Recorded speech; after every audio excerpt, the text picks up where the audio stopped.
Chapter 348. After answering Huaishi's question, the king continued to give out his rewards. Other than Huaishi, there were a total of 4 other great spirits who received gifts from the gods. They evolved on the spot. A crystal of divine grace was equivalent to a precious metamorphosis. Jonathan had been squatting at the side from the beginning to the end. His eyes were wide open, and he had probably even turned on the recording function. He carefully scanned the changes in each of the great spirits and recorded the various data of the godly remains. His hand kept on swiping in void space, as if he was suffering from epilepsy. After the award ceremony ended, Huaishi pulled him into his temple, without a word. With a wave of his claw, the heavy stone door of the temple slammed shut. Then, Huaishi scrutinized the stunned Jonathan, circling him until a hint of panic appeared in his calm expression. He suddenly slapped his claw. "Son of AB*TCH. You've been exposed." He scolded angrily. "Tell me honestly, what exactly are you hiding from me?" Nothing at all." Jonathan widened his eyes. "I don't know what you're talking about, Huaishi. You have to believe me." "If that's the case, then that penguin is coaxing me? Or is there some information from the Astronomy Association that he knows but you don't?" Huaishi bit his teeth and grinned. "Are we going through the process or going straight to the torture? Old Joe, if you have anything to say, you'd better say it directly. Otherwise, it won't look good on us if we fall out." Jonathan was about to say something else when he heard a bang. The great sword with the axe of fury attached to it slashed behind him, just a little bit away from the tip of the tail that was shaking uneasily. It was bone-chilling. "I advise you to think about it before you speak," Huaishi advised seriously. "Here, it's not forbidden to harm allies." I want to quit." Jonathan hesitated for a long time before he suddenly made up his mind. "Okay, if you don't feel bad about the data of the gods' remains, I'll send you on your way now." Huaishi's tail curled around the sword, and began to gesture on his body. "Do you like to be beheaded, cut in half, or cut in half from head to tail? To be honest, decapitation is the most satisfying, but the most exciting thing is to cut it open from the middle. You will have the illusion that you have become 2 people, and there will be double the pain. I recommend this." Jonathan's face twitched. "Don't scare me, it's all true." Huaishi grinned. "I've experienced it myself. I don't mind letting you experience it a few times. The Continuation Academy, right? Do you think it's a big deal for an official of the Governor's Bureau to beat up a geologist from the Continuation Institute?" Both online and offline, he struck hard. When Huaishi's threat was clearly thrown in front of Jonathan, he finally lost his courage and chose to confess. That was why it was said that these keyboard warriors would not know their place if they were not taught a lesson. As Huaishi scratched his sword and sparks burst out, Jonathan quickly explained the matter clearly. "The factor of destruction, the beast of eternal life?" The bumpkin Huaishi was stunned. "What's that?" "This is the part of the secret list that has not been announced yet, and the part that the Continuation Institute is responsible for." Once he opened his mouth, Jonathan simply told him everything in detail. "For most people, this is a secret. However, my former teacher, Shafe, was also a creator. His field of expertise was the origin of life. Once, I saw a very strange biological formula in my teacher's place. You don't understand what I mean by strange, it's... Don't keep me in suspense and don't talk about those fancy things." Huaishi put his sword directly on his neck, interrupting his impulse to talk. "If you have something to say, say it." "Well, it's the law of blood pressure balance, but it hasn't been applied to the reality grand arcanum. The specific effect is actually similar to the one used today, but the strange thing is, the format and other expansion modules are completely different from everything that exists, as if they are used to match another creature. It's too strange. So, just say it." "Well, that's the research results obtained from the beast of eternal life." Before Jonathan could pave the way for the atmosphere, Huaishi, the one who spoiled the mood, directly revealed the spoiler. The beast of eternal life? Huaishir chewed on the name, confused. Yes, it's the one you're thinking of. In the current research, it's the only existence that has obtained eternal life, Jonathan said straightforwardly.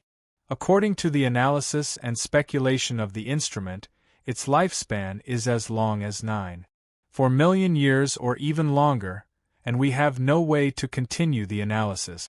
In short, as long as it doesn't die, it can always live. And before the secret forces of the Continuation Institute found it, it had already lived in this world for 4,000 years. 4,000 years? Not to mention the lifespan that could be said to be endless. Just the span of 4,000 years was enough to make Huaishir dumbfounded. How long was the life of an ordinary person? Even those who were lucky and had a long lifespan were no more than 100 years old. Ascendants could live up to 300 or 400 years old, but even the most powerful natural enemy, or even the former gods, had a lifespan of only 1,000 years. 1,000 years, this number was the average that Crow personally guaranteed. No matter how much they racked their brains to escape, used long sleep and deep sleep to prevent the arrival of aging, or how grand the sacrifices were made. After 1,000 years, it would vanish into thin air. No matter what kind of existence it was, in the end, it was a handful of yellow soil, not worth mentioning. But now, someone was telling Huaishir that there was a thing that had lived for more than 4,000 years?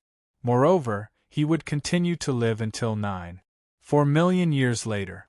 Would he still be able to continue living? Huaishir was in disbelief. Such an awesome thing, how did you find it? It wasn't us who found it. Jonathan smiled bitterly. It was one day.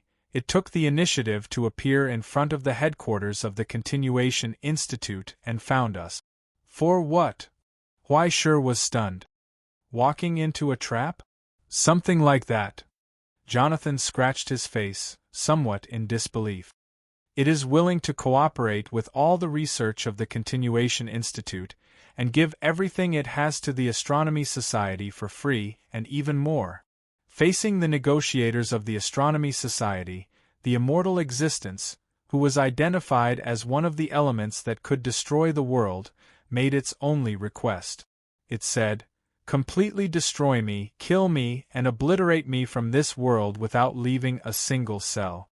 Huaishir was silent. He suddenly remembered what Crow once said to him.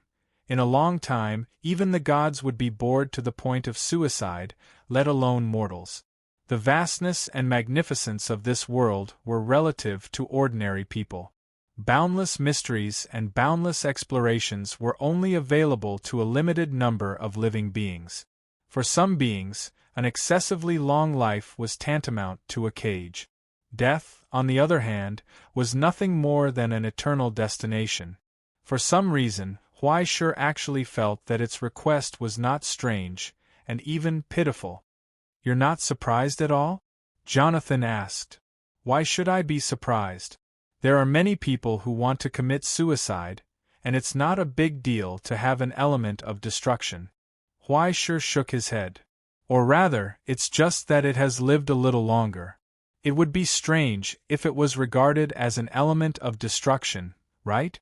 You're still too young." Jonathan shook his head and sighed. He was too young to understand how terrifying the attraction of immortality was to some people.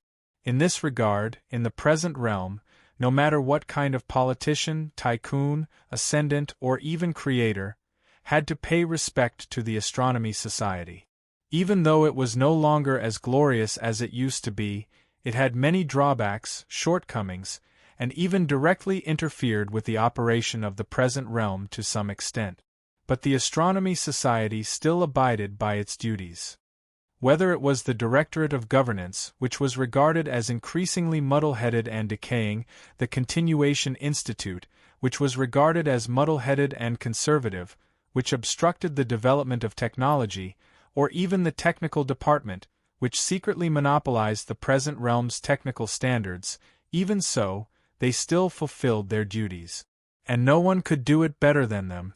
The true core research about the beast of eternal life was all perfectly sealed in the headquarters of the Continuation Institute, and there was no leakage of the slightest bit. To this day, the present realm was still perfectly isolated from all the elements of destruction. The Astronomy Society's contribution to the normal operation of the human world was indispensable. In other words, when Huai Shi came to his senses, he finally understood the situation. This Knight of the Witch is actually studying the two elements of destruction, the rancher and the beast of eternal life. And you already knew about it and didn't tell me at all? The wolf beast's eyes flashed with a fierce light. Wait. This is all speculation and analysis, okay? It's not certain at all. Jonathan raised his paw awkwardly. This is just the result of some discussion in the group.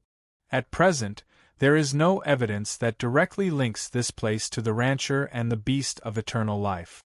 Huai Shi grinned, revealing a mouthful of sharp teeth, and looked down at him. When there is evidence, will you think it's too late? Did he think he was too young or too inexperienced? He had been in so many horror movies. How could he not know that when the unlucky bastard found out that there was really a ghost in the house he bought, it would be too late to run even if he wanted to? How could there be such an iron-headed idiot who knew that there was a ghost in the mountain and still insisted on going there? If one hears the truth in the morning, one can die in the evening. Jonathan straightened his neck and actually dared to talk back. You don't understand. Believe it or not, I'll kill you right now. Huai Shi was furious and glared at him. You King came here to let you hear the truth? I came here to let you send Fu Yi out. In the end, not only did you King laze around, you also want to hear the truth. I'll fart for you to smell, okay? This bastard actually wanted to sell him out, but he actually wanted to sell Fu Yi out as well. What the hell was he thinking? Listen, Huai Shi, I understand that you are very angry. Jonathan was also terrified. He raised his paw in surrender and explained, but you have to believe in the Astronomy Association, the safety of this system is absolutely not a problem. Cough, cough, at least this kind of scholar-only version is not a problem. No matter what happens, Fu Yi can be sent out immediately, I promise. Your system can guarantee my ass.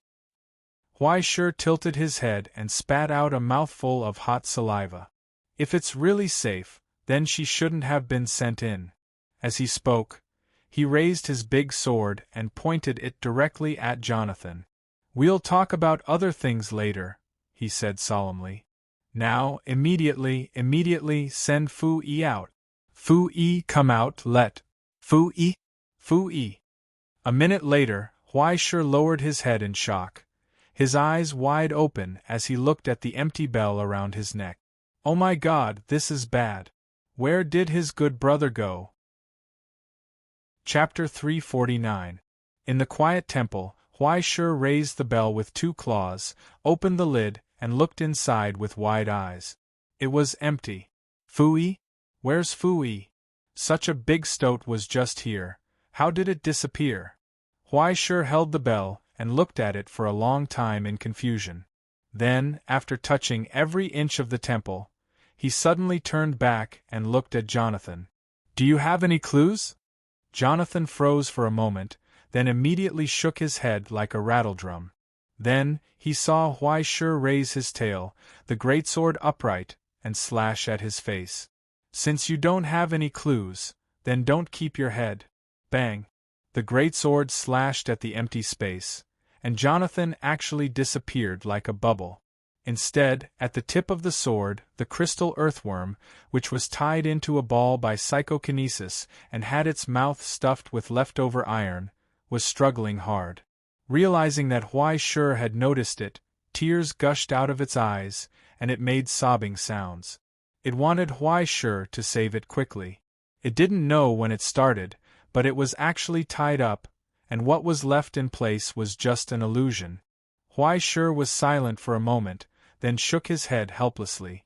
Fu Yi, have you had enough fun? If he hadn't slashed at Jonathan in anger, he was afraid that this time, she would have really fooled him and taken the opportunity to slip away. So, in the originally empty bell, an illusory stoat that seemed to be condensed by mist poked its head out, glanced at him, and quickly shrank its head back. Not this. Huaisher curled his lips. Change it to a real one. The sound of a bubble bursting came from in front of Huaisher's nose. The stoat squatting there covered its eyes and looked at Huaisher through the gaps between its claws. This should be real, right? Probably. Huaisher couldn't guess it. Anyway, he couldn't tell. He just relied on his understanding of Fu Yi to trick her. What was that just now? He asked. It's an ability obtained after 3 transformations. Fu Yi spun in a circle on the spot, showing her body that was becoming thinner and thinner. It was no longer translucent, but rather a blurry silhouette outlined by mist. Even its weight was close to nothing. True illusion can create an illusion that is no different from the real body. It can also talk and attack. However, it's basically useless. It can be broken with a single poke. It's only useful to deceive people. Fu Yi explained honestly, then asked tentatively, "Are you angry?" "No." "Really?" "Really." Huaisher sighed. "Can I still beat you up?" He raised his claws and compared the difference between the two of them. Not to mention hitting her, Fu Yi would be dead with just a slap.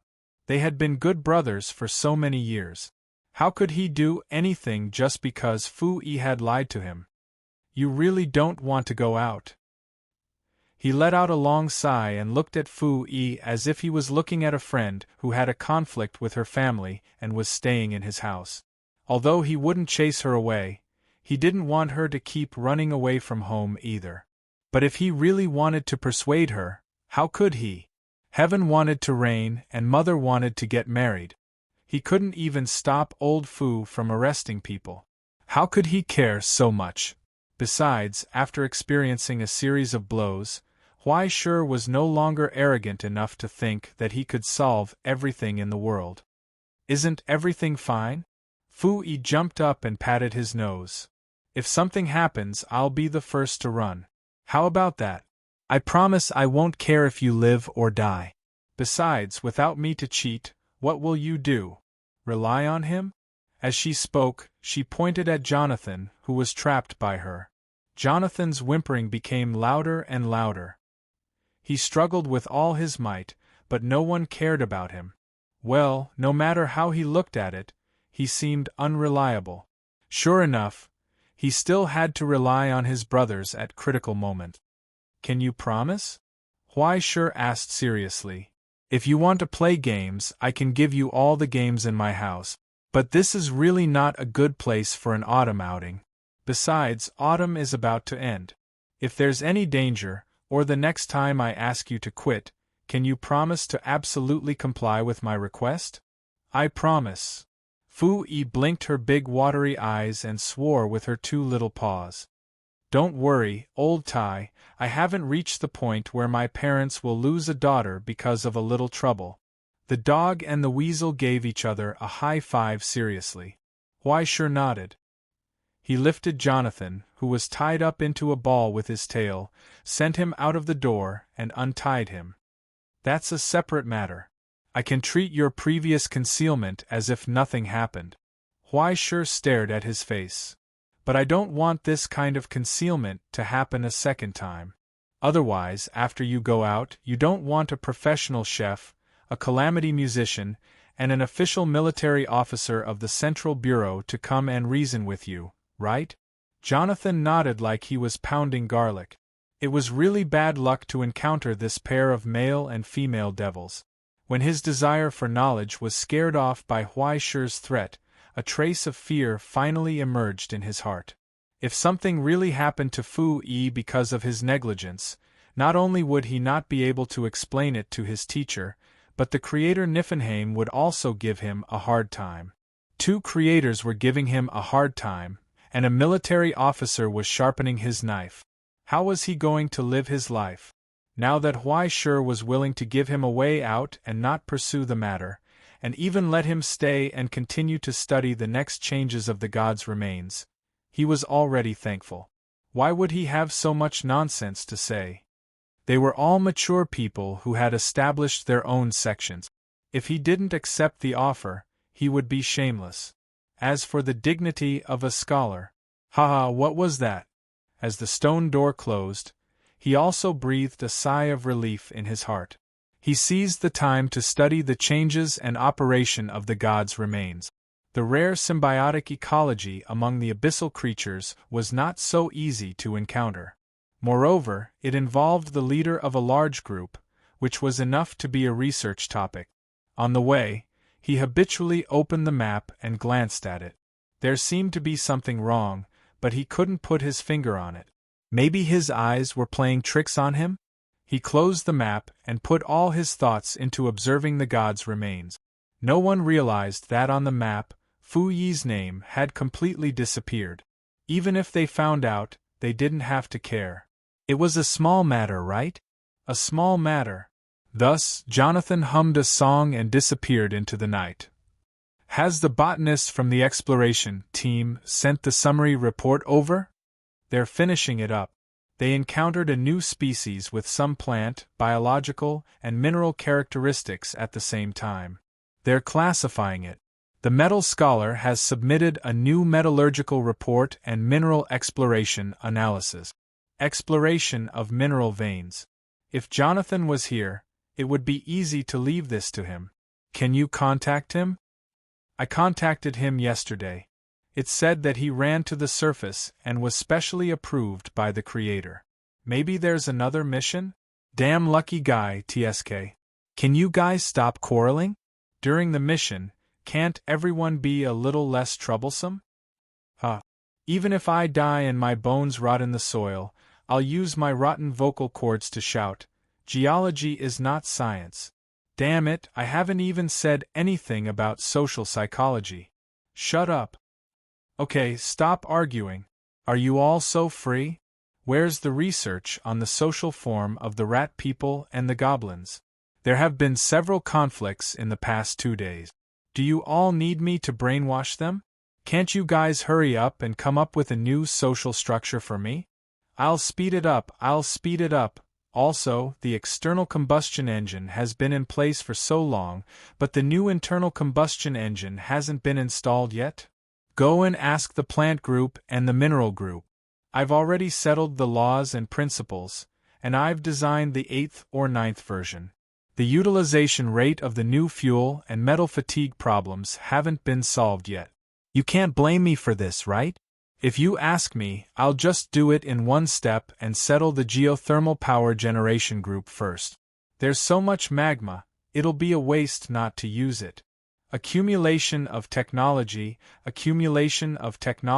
understand? If you try to save time and take this step, you'll have to come back and make up for it all over again. If you have a shortcoming, it'll be a disaster. Save it, you bunch of industrial dogs. Are you sure it's not because you bastard are thinking about riveting steam? Steam power should have been F*King eliminated many years ago. Why can't you bunch of leftovers accept reality? Shut up. You can insult me, but you can't insult my faith. Bullshit faith. I saw you wasting your time the day before yesterday, working on the design of some super large-scale robot used in the decisive battle. You.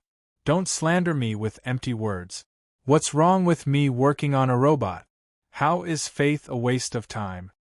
Amidst the laughter and noise, the conference room was suddenly filled with a persecuted and joyful atmosphere.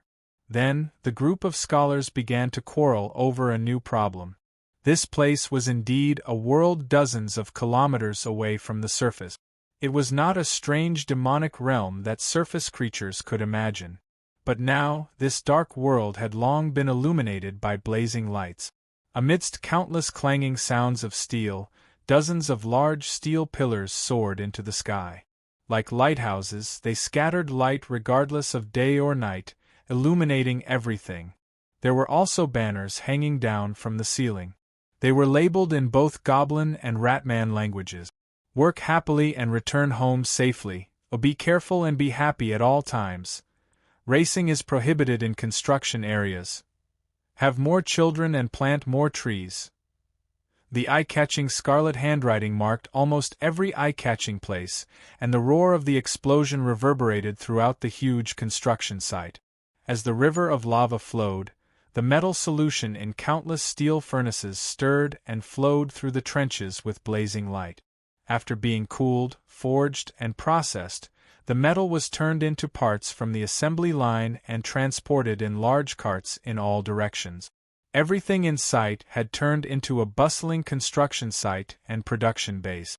Under the joint efforts of dozens of scholars, the ignorant goblins, ratmen, and other underground creatures races, as well as the races evolved from explorers, had been combined into a new race and collective. They were fighting for a goal under the control of various consciousnesses and powers of correction. Come to think of it, just as Ong Chang was working, a kobold scholar suddenly raised his head and asked, "We haven't even given this place a name yet." The Red Fox suggested, "How about we call it the Eternal Titan Empire?" Just like other places, there were always contrarians who jumped out. Someone immediately asked, "Where's the Eternal? Where's the Titan? Where's the Emperor?" I think it's not bad. Another scholar, who was presiding over the overall situation, nodded. It's much better than the Holy Empire. I think it's good too. It's settled then. The others nodded and ignored the contrarian's opinion. 10 minutes later, a huge metal plate slowly rose from the embryonic form of the city. Underground World, Eternal Titan Empire. Chapter 350. The next day, the wind started to blow. When Huai Shi pushed open the stone door of the temple, he heard that the shrill sound of the wind outside the house was not an illusion. It was like the roar of a hurricane passing through, but in fact there was no sense of suffocation from the storm. He could only see wisps of grayish-black wind piercing the air, casually sweeping, inextricably spreading between the heavens and the earth. It was like ink that dripped into a water tank and refused to spread. When the wisps of grayish-black wind fell on Huai Shi's carapace, he could feel the coldness that pierced into his bone marrow and the sharp sound of a knife colliding with an axe. Sparks flew. Sedimentation tide. It was exactly the same as what was written in the internal information of the Astronomical Society, alongside the febrile wind, gray rain, and invisible flames in the hellish weather. There was no doubt that the depth here had been greatly deepened. It was even faster than originally expected. Otherwise, this kind of astronomical phenomenon caused by the excessive density of the abyss's sedimentation would not have formed. When Huai Shi climbed up the city wall, he could not help but suck in a breath of cold air. In the rift valley below the city wall, scarlet flowers had grown at some point. Countless crawling like thorns wriggled and grew out of the mud, entangling the remains of the corpses. They stirred wildly, as if they were already unable to endure the thirst. And those flowers, known by their scientific name as the abyss stone garlic, had already bloomed to the extreme, and a sickening sweet fragrance spread out. Huai Shi held his breath and stepped back a little. He was no longer a body that was not afraid of poison. Without the mountain ghost sacred mark, he naturally had to stay as far away from this powerful hallucinogen as possible. After being reminded by Huai Shi, the great spirits of the lizardmen naturally knew the danger, and the other beasts who did not know the severity of the situation had already fallen into the cracks in the ground. Not long after, they were sucked by the thorns and turned into shriveled corpses. Countless twisted faces of dark green moss grew along the mud and slowly climbed to the edge of the city wall. Huai Shi spat in front of him and heard a wailing sound from the molten iron. The moss shrank down like a living thing. It did not move forward. What the hell? Huai Shi looked around at the tragic scene and couldn't help but widen his eyes. Overnight, the depth of the Witch's Night had officially fallen to the average level of the surface hell, which was Depth 1. This place was still not a place where ordinary reality realm creatures could survive. Instead, it was an even more bizarre and dangerous place of torture. From the looks of it, today's battle would be even more tragic than before.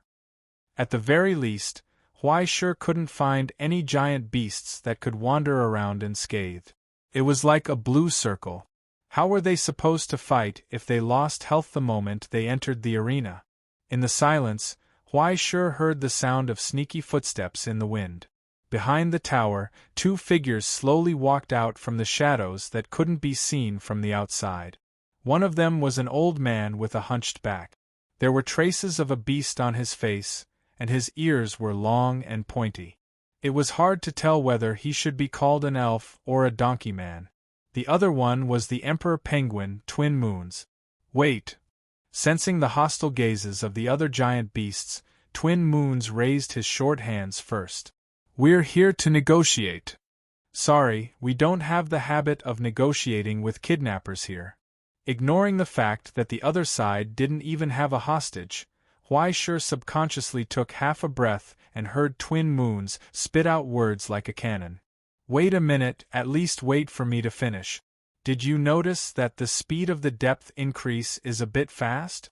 Or did Jonathan and Antoine not notice anything wrong?" Antoine was also a scholar of the Astronomy Association. At least, he and Huai sure were familiar with a giant bird with a whole tree growing behind it. The whole bird looked green and always made people feel sorry for it. Hearing him say this, Jonathan and Antoine looked at each other. Jonathan gestured at Huai sure with a hand gesture. The gist of it was to wait for him to finish before scolding him. Even though she was unwilling, Huai sure still slowly held her breath. Only a strand of hot metal sparks flew out from between her teeth, scorching hot. "What do you want to say?" the giant bird Antoine asked.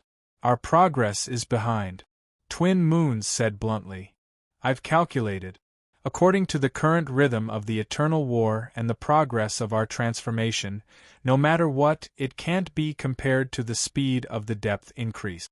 If we're slow by one step, we'll be slow by every step.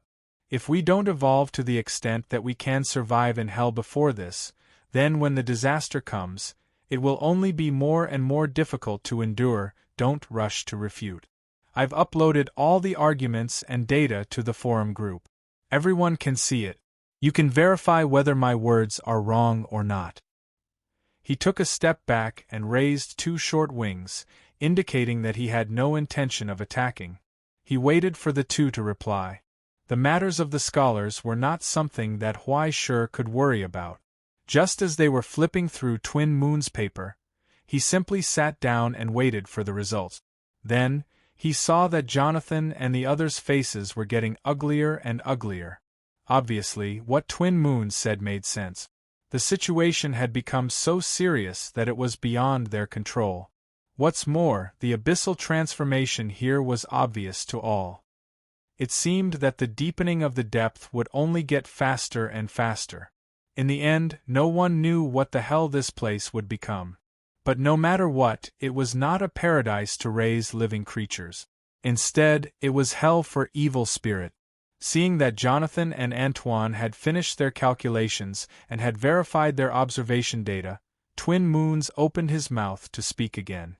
"If there are no accidents, according to the original number of great spirits, we can have at least 5 explorers who can advance to the level of using the god's remains. But now, after being attacked by the whale yesterday, at least 40 explorers were swallowed at once." The number of explorers dropped from 4 to 3. 7. In other words, there were too many wolves and too little meat. Even raising venomous insects required raw materials. Now that the number of people was getting smaller and smaller, the number of people who could get the chicken dinner in the end also decreased. After a casual attack by the Doomsday whale, a huge gap had appeared in the originally more than enough numbers, and the environment was deteriorating faster and faster. The cold winter seemed to be longer than expected. The great spirits of the lizardmen looked at each other, and Huai sure took the lead to ask, "What do you want to talk about? Time is tight, so why don't we be straightforward?" Twin Moons suggested, "Let's join forces, concentrate our firepower, speed up, and destroy the country of the kobolds first. Now they have the least remaining great spirits, only 14. All the heads can be given to you. We only want the god's remains. Huaishur couldn't help but sneer from his nostrils and roll his eyes. You're dreaming. Both the heads and the god's remains are fine. The specific distribution plan is up to you, but no matter how it is distributed, our side can't get less than 50%. Twin Moons drew the bottom line very straightforwardly as soon as she opened her mouth. If it's not a win-win situation, then it's also beneficial to us that both sides suffer. Please think about it carefully. You've said so much. When the time comes, it'll all depend on our own abilities. Huaishur casually spat a mouthful of molten iron below the city wall and sneered. It's fine if you want to join forces, but who knows if you'll be a traitor? In the end, it was still a matter of trust. But it was good to have problems. After all, problems could always be solved. They were afraid that there was no negotiation.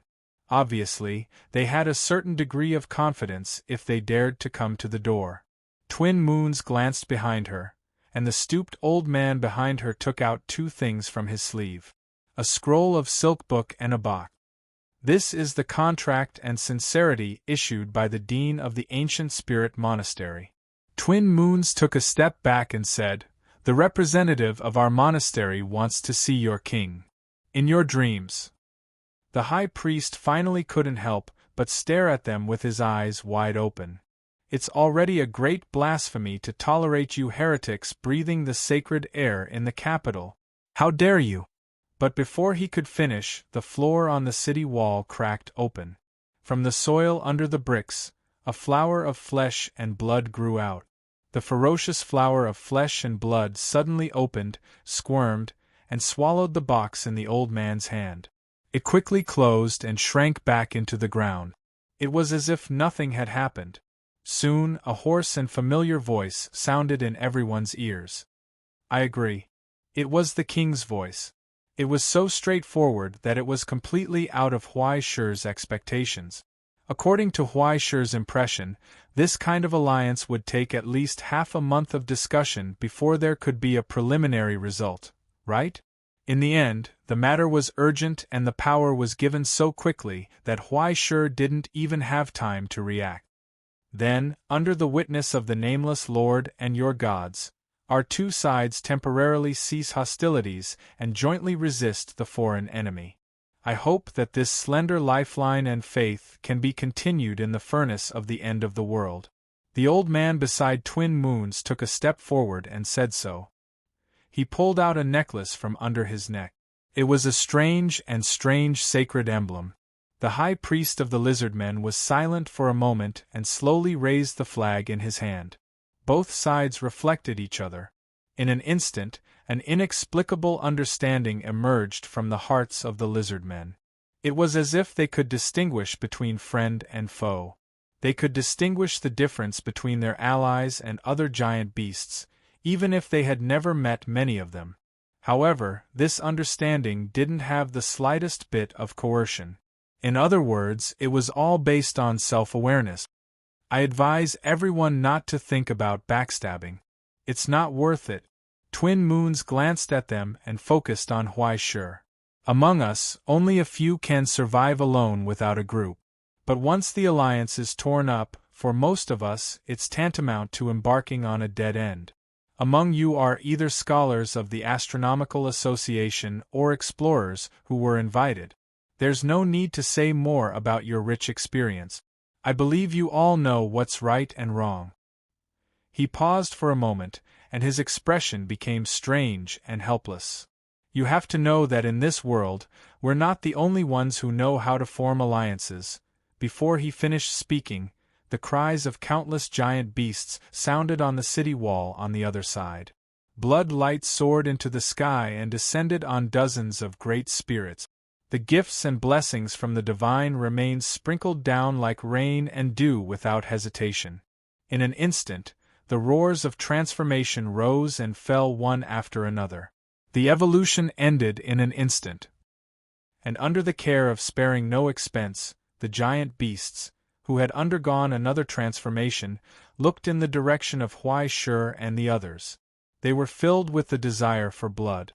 the war began again. Chapter 351. There was no doubt that when the twin moons and the rest represented the ancient spirit monastery to form an alliance with the lizardmen, the kobolds and green dwarves had also formed an alliance. Their eyes, which had already turned red under the pressure of cruel reality, looked at each other without any hesitation. Their eyes were filled with ferocity.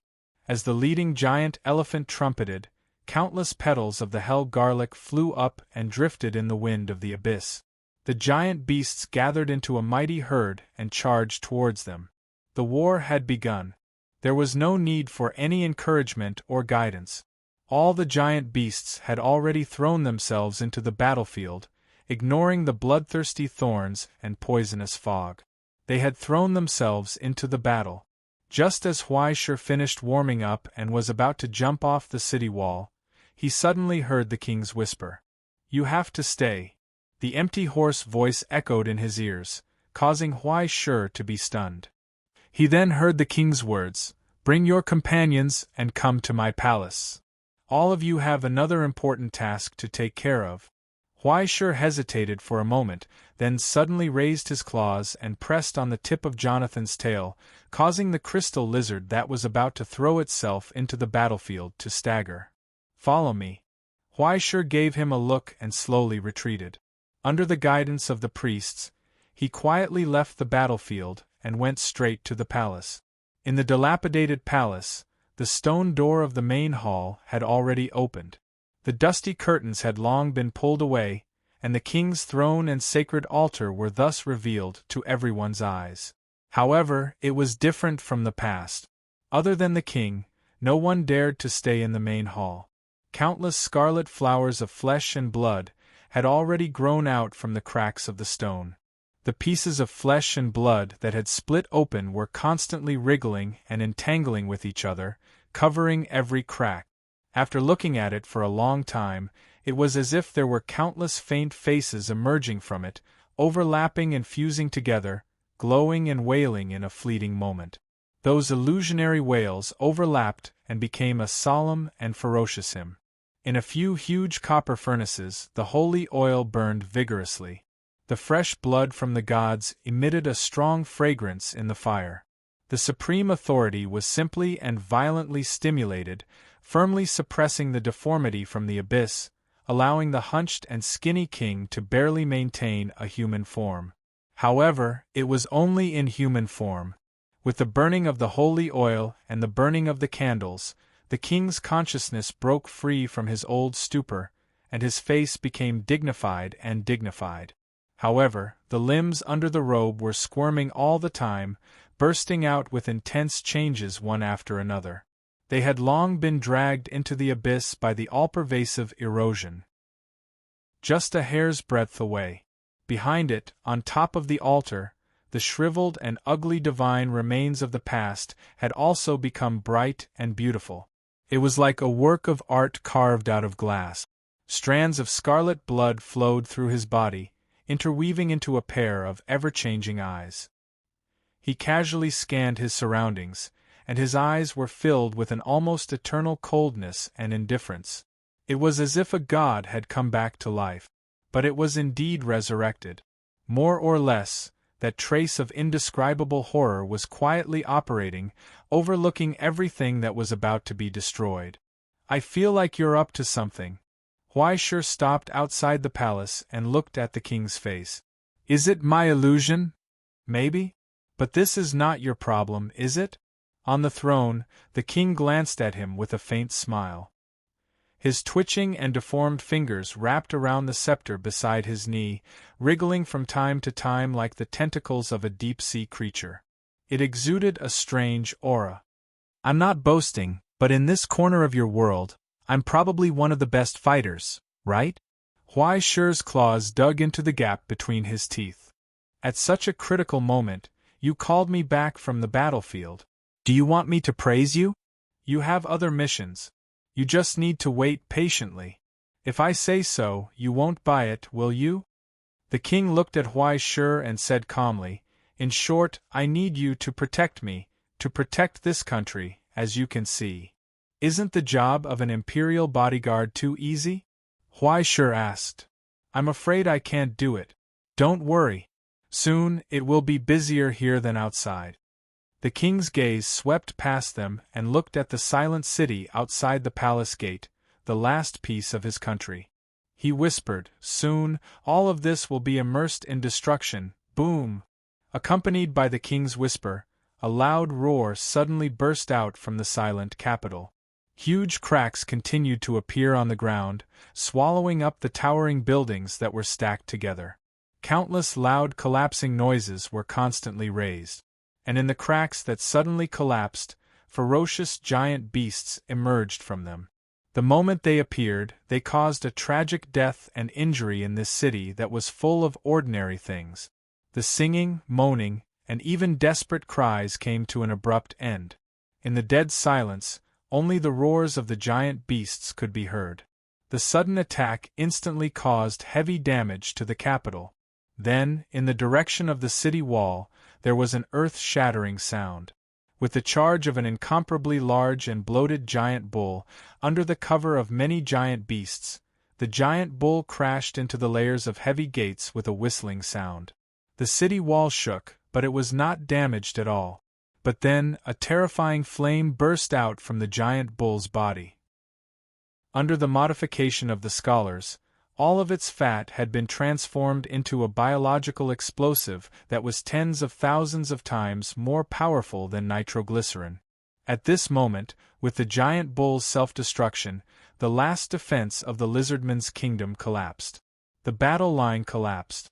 When they noticed that someone was behind them, all the giant beasts rushed back without a care for their own safety and fought with the enemy who rushed into the capital.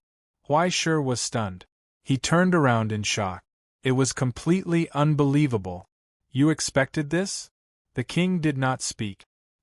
He only lowered his eyes and stared at the silk letter sent by the ancient spirit monastery. Rather than a letter of alliance, it was more like a request and plea that had never been seen before. Long before this, apart from the lizard men and the ancient spirit monastery, the other three parties had already formed an alliance. As the biggest incentive, a certain husky who was still in a daze did not understand how much of a sense of danger its existence made others feel. The first to bear the brunt of the alliance's attack was the last city of the lizardmen. The three guilds worked together to eliminate this bug and their enemies. Next, it was the turn of the ancient spirit monastery, who was weak and alone. With no other choice, the ancient spirit monastery chose to reveal this secret to the lizardmen in exchange for a temporary alliance. Otherwise, after the lizardmen were destroyed, the fate of the ancient spirit monastery could be said to be clearly arranged. But even if they formed an alliance, there was still a huge disparity in the outcome of 2 against 3. They could only hope to make a last stand before the final struggle, even if it meant perishing together with the lizardmen. Under the pressure of the apocalypse, even such a crazy decision seemed to have become logical. At this moment, the kingdom that had been passed down for 3 eras emitted a final cry amidst the rumbling. Countless lizardmen fled pathetically between the buildings and were mercilessly trampled into mud. Even the aftermath of the destruction was enough to topple Ant. It was a disaster. Looking at the tragic scene in the city in the distance, Huaishur could not help but want to move, but he heard the king's cold voice. Don't worry about it. Among the countless flowers of flesh and blood, the distorted king said indifferently, a little impatience spoils great plans. Great spirits, that is not your mission. Huaishur turned around and looked at the indifferent face. He could not understand it at all. Aren't they your subjects? He asked in a low voice. Don't you feel sad? Even the most crazy ambitious person knew where their power came from, right? Whether it was a wise king or a muddle-headed tyrant, the moment they became a ruler, they should instinctively be aware of the foundation of their royal power. Whether it was to maintain their own power, or to show pity and anger as their own kind. Why would anyone make such a choice? Cries, wails, and a final prayer came from afar. The king was dismissive. It was as if he could not detect it at all. He was just cold. He looked down at everything and watched his subjects drown in blood and fire. Finally, he looked at Huai-Shur and asked calmly and indifferently, "Do I have to cry, beat my chest, and then make an oath while vomiting blood?" He calmly withdrew his gaze. This country does not need that kind of performance, and this world does not need it. As the messengers of God, do you not understand this principle? Huai-Shur was silent for a long time and suddenly asked, "You didn't let them in on purpose, did you?" The king did not speak. Huai-Shur did not ask again. He heard the roar of the giant beasts fighting in the distance. There was a constant roar of falling to the ground. The giant beasts that were defeated in the battle fell to the ground, but then they were covered by flowers of flesh and blood that suddenly grew out of the soil, swallowed, and turned into piles of bones. That was the hand of the king. It was a limb that had been imprisoned by its own throne for a long time and had become one with the country. The only deformed monster formed by the combination of the king and the kingdom. The deformed monster that everyone ignored and did not even care about. No, it should be said that this was now the most terrifying opponent in the eternal war, right? The raging deformed flesh and blood, and the squirming flowers of flesh and blood even rushed along the broken city wall into the battlefield in the crack in the ground. They greedily devoured every living thing they came into contact with, whether it was thorns or flowers, all of them became their food. Its enemy opened the city wall that sealed it and released it from the cage. It did not even wait for it to come to the door, it had already walked into the trap. Accompanied by the faint wails of countless faces, the solemn holy song once again played from the sky. In each flower of flesh and blood, a sad and desperate face appeared, staring at the sky. The flesh and blood opened and closed, chanting piously, roaring ferociously, crying in despair, or praying numbly. It was growing. On the throne, the king finally raised his scepter and faced his kingdom. Then, countless blood lights fell from the sky. Since the power absorbed from death and slaughter was unreservedly distributed to every great spirit of the lizard men. It was the power of evolution after being transformed by the divine remains and stripped of all distortion and abyssal infection. In an instant they ushered in another transformation. The first to bear the brunt of it was Huai-Shur. Compared to the others, the power that was dozens of times stronger poured into his body, violently urging his evolution, causing him to roar at the sky. The roar was like thunder. Chapter 352. That amount of power was simply too great. It was so huge that even Huai-Shur's body, which represented extreme matter, could not bear it. At least 1/3 of the power of evolution entered his body under the king's favor. Even though Huai-Shur had given part of the power to Fu-Yi, he still had the illusion that he was about to explode. Fortunately, he found that he seemed to have gotten used to the feeling of hovering on the edge of self-destruction. It should be said that he was familiar with it. After all, Crow had already laid a good foundation for him by pulling up seedlings to help them grow. Plus, this monster's body had many huge structures buried in it from the beginning. In just an instant, Huai-Shur felt that he was about to disintegrate and melt into dust. But then, countless illusionary pop-up windows quickly appeared in front of him. Blood pressure rise warning. Body temperature rise warning. Gene induction detected, heat storage raised to preset value. High-speed growth period begins. Importing preset transformation program. Act 2.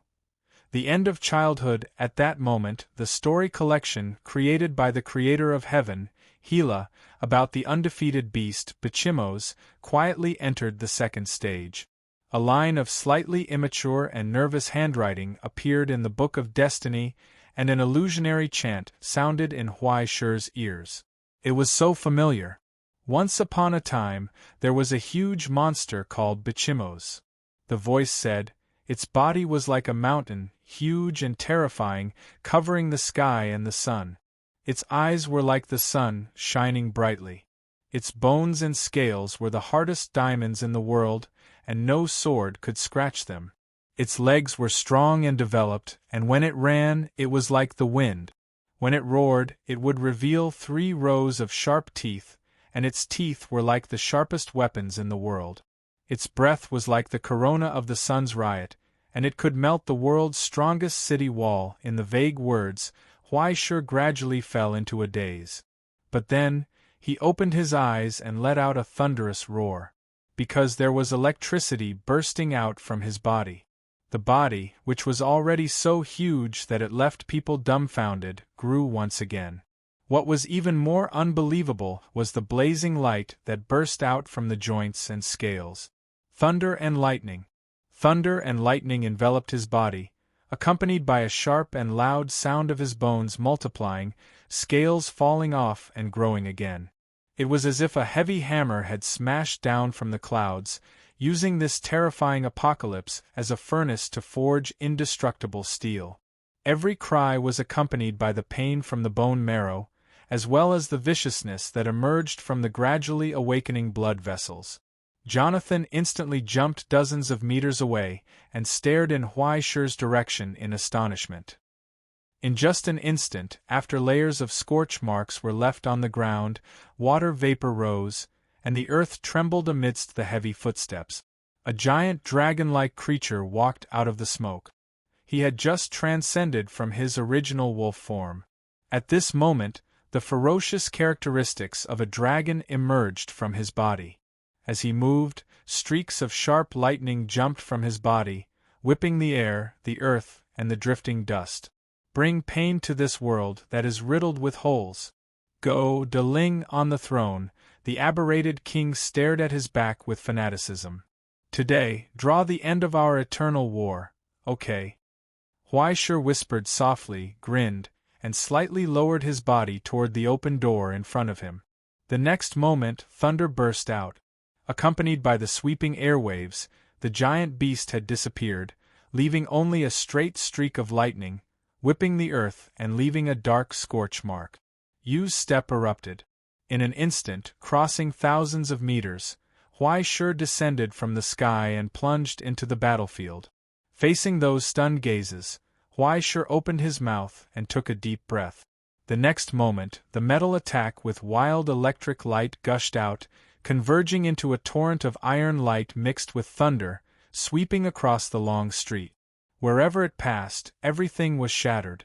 In an instant, more than a dozen giant beasts that were affected burst out cries, covered by the terrifying breath, and half of their bodies were scorched. Then, death suddenly came with Huaishur's advance. The long tail swept across, wrapped around the greatsword, and as the lightning on the greatsword burst out, it slashed horizontally, leaving deep slash marks on the ground. Before those giant beasts died, countless flowers of flesh and blood grew out of the cracks, unfolding, and sucking the dying giant beasts into broken bones. With the king's gift from the sky, the De Ling of the lizard men instantly transformed, and the originally collapsed battlefront was healed again, and they even faintly had the upper hand.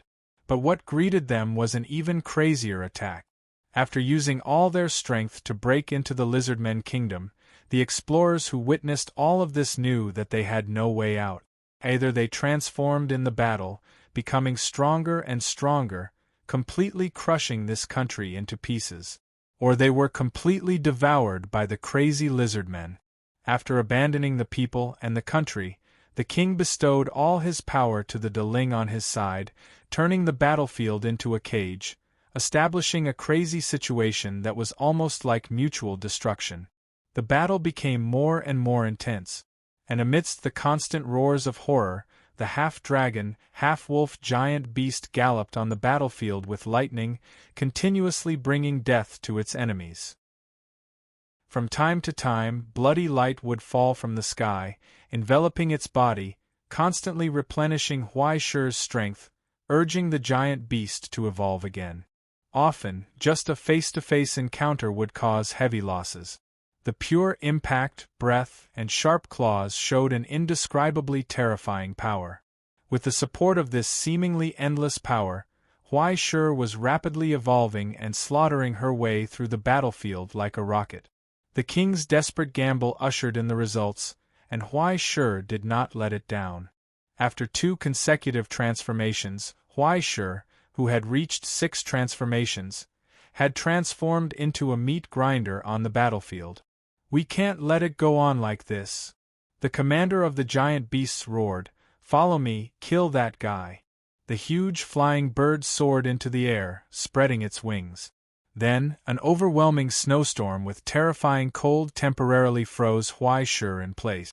Then, more than a dozen giant beasts that had been lurking for a long time pounced, launching their fiercest attacks at Huai-Shi. Whether it was the piercing of lightning, the earth-shaking roar of sound waves, or the collision caused by pure power in an instant, Huai-Shi was drowned in terrifying power.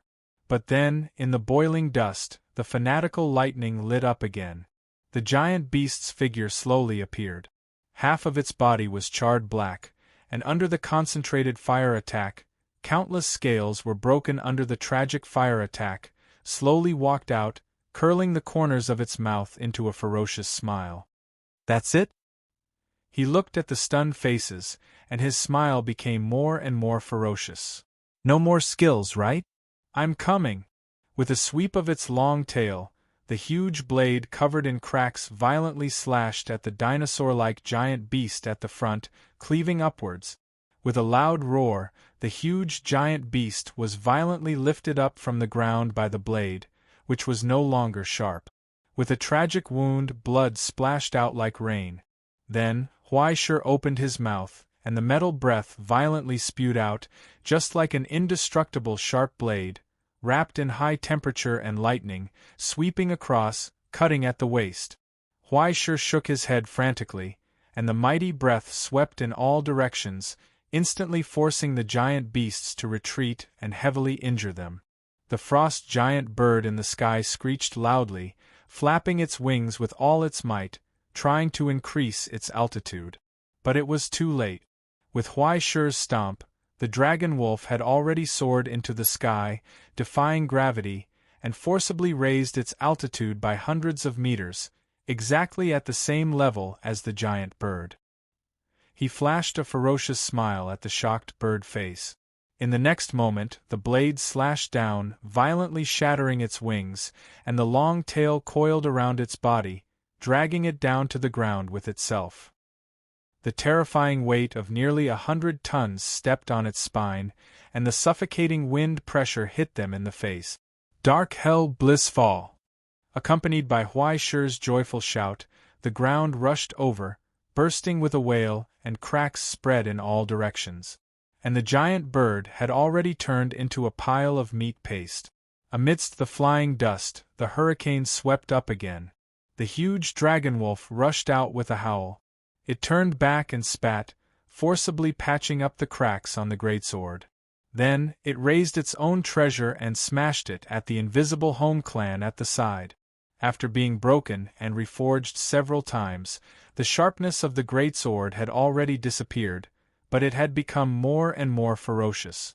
Countless broken blades protruded from the body of the greatsword like sharp thorns. The mace, which weighed several tons, broke through the air, and with a burst of thunder and lightning, smashed down. The invisible giant wolf let out a mournful wail. At the very last moment, its skull played a perfect note and shattered into pieces. The corpse fell to the ground and was swallowed by the flower of flesh and blood. Once again, a red light descended on his body, causing his body to grow larger. It was as if he had rushed into a kindergarten, beating up a child. When he finally recovered from the battle and looked around, he found that no enemy dared to stand in front of him. Sensing Huai-Shi's gaze, the dozens of giant beasts took a step back in unison. He really missed the time when he ran to the toilet after the second class to escape from the recess, only to see the frightened eyes of the class teacher behind the door. "Don't be afraid, everyone who came in is a member of the Astronomical Society, so we're all on the same side," Huai-Shi comforted. "No matter what, we're all colleagues, I won't go too far." His sincere expression, his trustworthy words, and his strong sense of camaraderie made the enemies around him breathe a sigh of relief. Then, they saw that, accompanied by the gentle words, The ferocious face slowly evoked a cruel smile. It was so pleasant. So, before you die, I'll try my best to give you a quick death. Chapter 353. Huai was a man of his word. He said it very happily, and it was indeed very happily. To put it bluntly, it was painful and fast. By the time he swung his greatsword V4-0, the spiked club version, from the top of the city to the bottom of the city, all the giant beasts that dared to invade the city were finished off amidst a sea of blood. As the MVP, Huai's dog contributed about 40% of the damage. In other words, almost 30 giant beasts were killed by him with his mace or metal breath. The battle was over. They won. After losing the country and people he protected, the lonely king won, even if this victory was meaningless in Huai's eyes. It was completely putting the cart before the horse. When the giant beasts gathered in front of the palace again, they saw His Majesty the King on the throne in the open hall. He seemed to have regained his former glory. He had regained his youth. Layers of distortion covered his body, and it became inconceivably coordinated, as if negative and negative were positive. Even Huai, who was face-blind, felt that among the lizardmen, the king's appearance belonged to the handsome and dignified type. Now, the last king held a scepter in his hand and sat on his throne. Wise and mighty. He seemed to be in high spirits, but it could not hide the deep lethargy and exhaustion in his eyes. Facing the giant beasts waiting for orders, the distorted limbs slowly raised the scepter in his hand, pointing at the collapsed city wall and the empty countries on the other side. Counterattack. Let's offer a final sacrifice to this dying country. He said softly, Great spirits, throw yourself into your war. You can get everything you want there. Accompanied by his words, the last blood light rose from his scepter and enveloped the bodies of the giant beasts, catalyzing their transformation, causing countless fierce auras to soar into the sky. The explorers left without saying a word. Only the king, who was swallowed by distortion, was left on the throne, and Huai was left in the hall. He stood in the middle of countless flowers of flesh and blood that were twitching in pain. He tilted his head and looked at the king. Jonathan carefully poked his head out from afar and watched this scene. He excitedly recorded all kinds of data to witness the arrival of the end. Why did you stay behind, Great Spirit? Amidst the layers of distortion, the king struggled to raise his slender neck. His twisted face scrutinized Huai. Why do you insist on coming to see my unbearable ugliness? Although I've always suspected that you had ulterior motives, you've never harmed me. On the contrary, I've benefited a lot from you. Huai raised his sharp claws and tore apart the flower of flesh wrapped around his wrist. He flicked it away and looked up at him. But whether it's a human or a dog, there has to be a beginning and an end, right? The king did not say anything. Amidst the wails that gradually sounded, faces of pain emerged from the flowers of flesh and blood. They were the people who were immersed in the abyssal distortion, the lizard men who were infected with plague and erosion. Whether it was the ascetic monks or the high priest, almost all the lizard men had been integrated into the king's body at this moment. The distorted limbs could not hide the wails of the countless souls. They opened their eyes in the eternal darkness and suffocation, shed tears of blood, and looked up at the dark sky. But they still prayed fervently. They prayed that this endless suffering could end. To end this eternal pain. Behind the king, the eye of the divine remains shattered without a sound. The last bit of blood fused into his body, causing his aberration to completely cross the boundary of the taboo. He violently drew out endless abyss sediment and plunged deeper into the abyss. This is your plan? Huai sighed softly. Completely integrate yourself with the divine remains, become a monster, and seal the consciousness of all the people in your body? In this way, can you survive the arrival of the end of the world? This is the king's duty, isn't it? A hoarse and indistinct voice sounded from the king's body that was gradually transforming. It sounded so weak. "This is the price we have to pay in order to survive, in order to continue living, in order to protect the kingdom, in order to complete his mission and duty." The price he had to pay.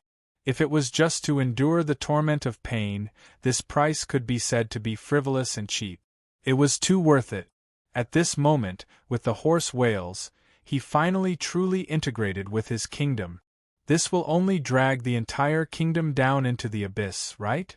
Huaishur looked down at his ugly appearance with pity and slowly shook his head. This is not a problem that can be solved with determination. Their weight is too heavy. You can't hold it. Hundreds of thousands of patients infected by the abyssal plague had terrifying erosive power. In an instant, the king would be assimilated into a monster in the abyss. Even if it relied on the godly remains, it could not bear such a terrifying weight. They would only fall into hell along with their kingdom. At least, we're still alive, aren't we? From the warts and messy limbs, the king raised his head.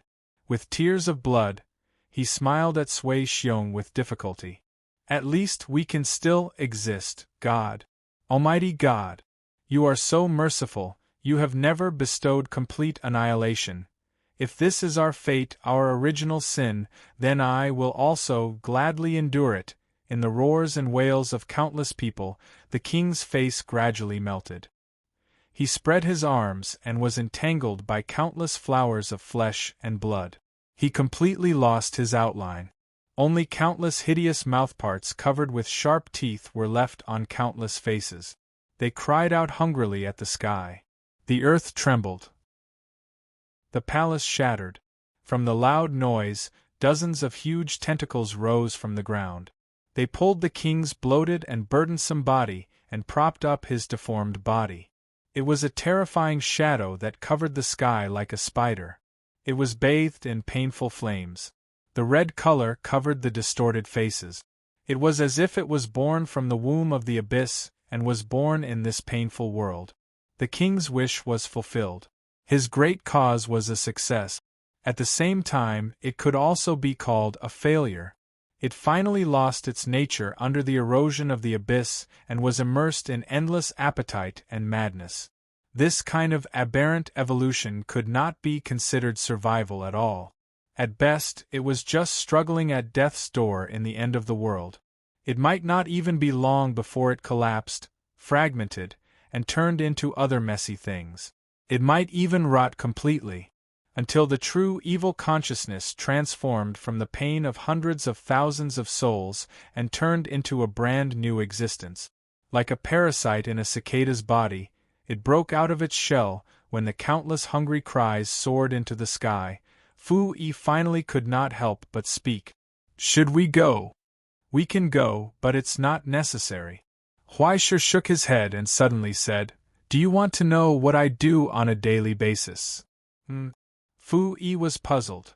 "Although I really want to say that I'm protecting the peace of the present realm or fighting against evil forces, in fact, after thinking about it for a long time, I realize that in the end, I'm just doing whatever I want according to my own temperament." Huaishur sighed. "Even if I occasionally do something good, it's just a coincidence. It's not worth writing about or being thanked. Sometimes, I accidentally make a mess and have to rely on others to clean up the mess for me. It's so embarrassing, it's not good at all." He paused, tilted his head in thought, and then said seriously, "But I have to say, it's really cool to do whatever you want. It's as cool as playing an idiom. Although to a certain extent it could be equivalent to seeking death." Even Huaishur herself found it hard to believe that after experiencing so much, he hadn't changed in the slightest. As always, he was stubborn. Crow was actually right. After gaining power, most people would do whatever they wanted. Huaishur was no different from others. If there was a difference, it was just that what he wanted was more extravagant than what others pursued. "So what do you want to say?" Fu Yi sighed. "You don't want to be a human anymore." "Now that I've become a dog, how can I be a human?" Huaishur shook his head. I'm just informing you in advance that there's a high probability that I won't be able to carry you anymore. You still remember what you promised me, right?" He took a step back and kicked the crystal lizard that was intoxicated in research and records, indicating that it was time for him to work. "You should go," Huaisher said. "If things don't go well, I'll leave soon." Fu Yi clicked her tongue and reluctantly got out of the bell, pursing her lips. She glared at Huaisher one last time, then turned and walked into the light door opened by Jonathan. In the brief silence, Huaisher frowned. "Fu Yi, don't make trouble." No one responded. "She really left?" Huaisher asked. Jonathan nodded like he was pounding garlic. After confirming that Fu Yi had left through the records of the astronomy meeting, Huaisher was relieved and wagged his tail, indicating that this guy should stay away. Finally, he looked at the monster that was hissing and preparing to leave. "Hey!" In comparison, Huaisher, who could only reach the first joint of the monster's leg, raised his head and said, "Do you want to fight?" In order to make his presence felt, Huaisher opened his mouth and spat on the king's shoes. If it still had shoes. In short, the effect was outstanding. As the scorching molten iron churned, the spider-like monster of flesh and blood roared angrily. It suddenly raised one of its huge legs and stomped down on Huaisher. In the roar, the air burst out and swept in all directions. In the flying dust, the outline of the dragon wolf gradually appeared. "I'll take it that you agree." Chapter 354. "I'll take it that you agree." Following Huaisher's words, the dancing dust suddenly shook and was torn apart by the lightning.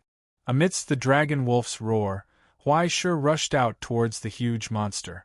Wherever he passed, the lightning was like a knife, leaving a deep burn mark on the thick leg trunk that was covered with limbs.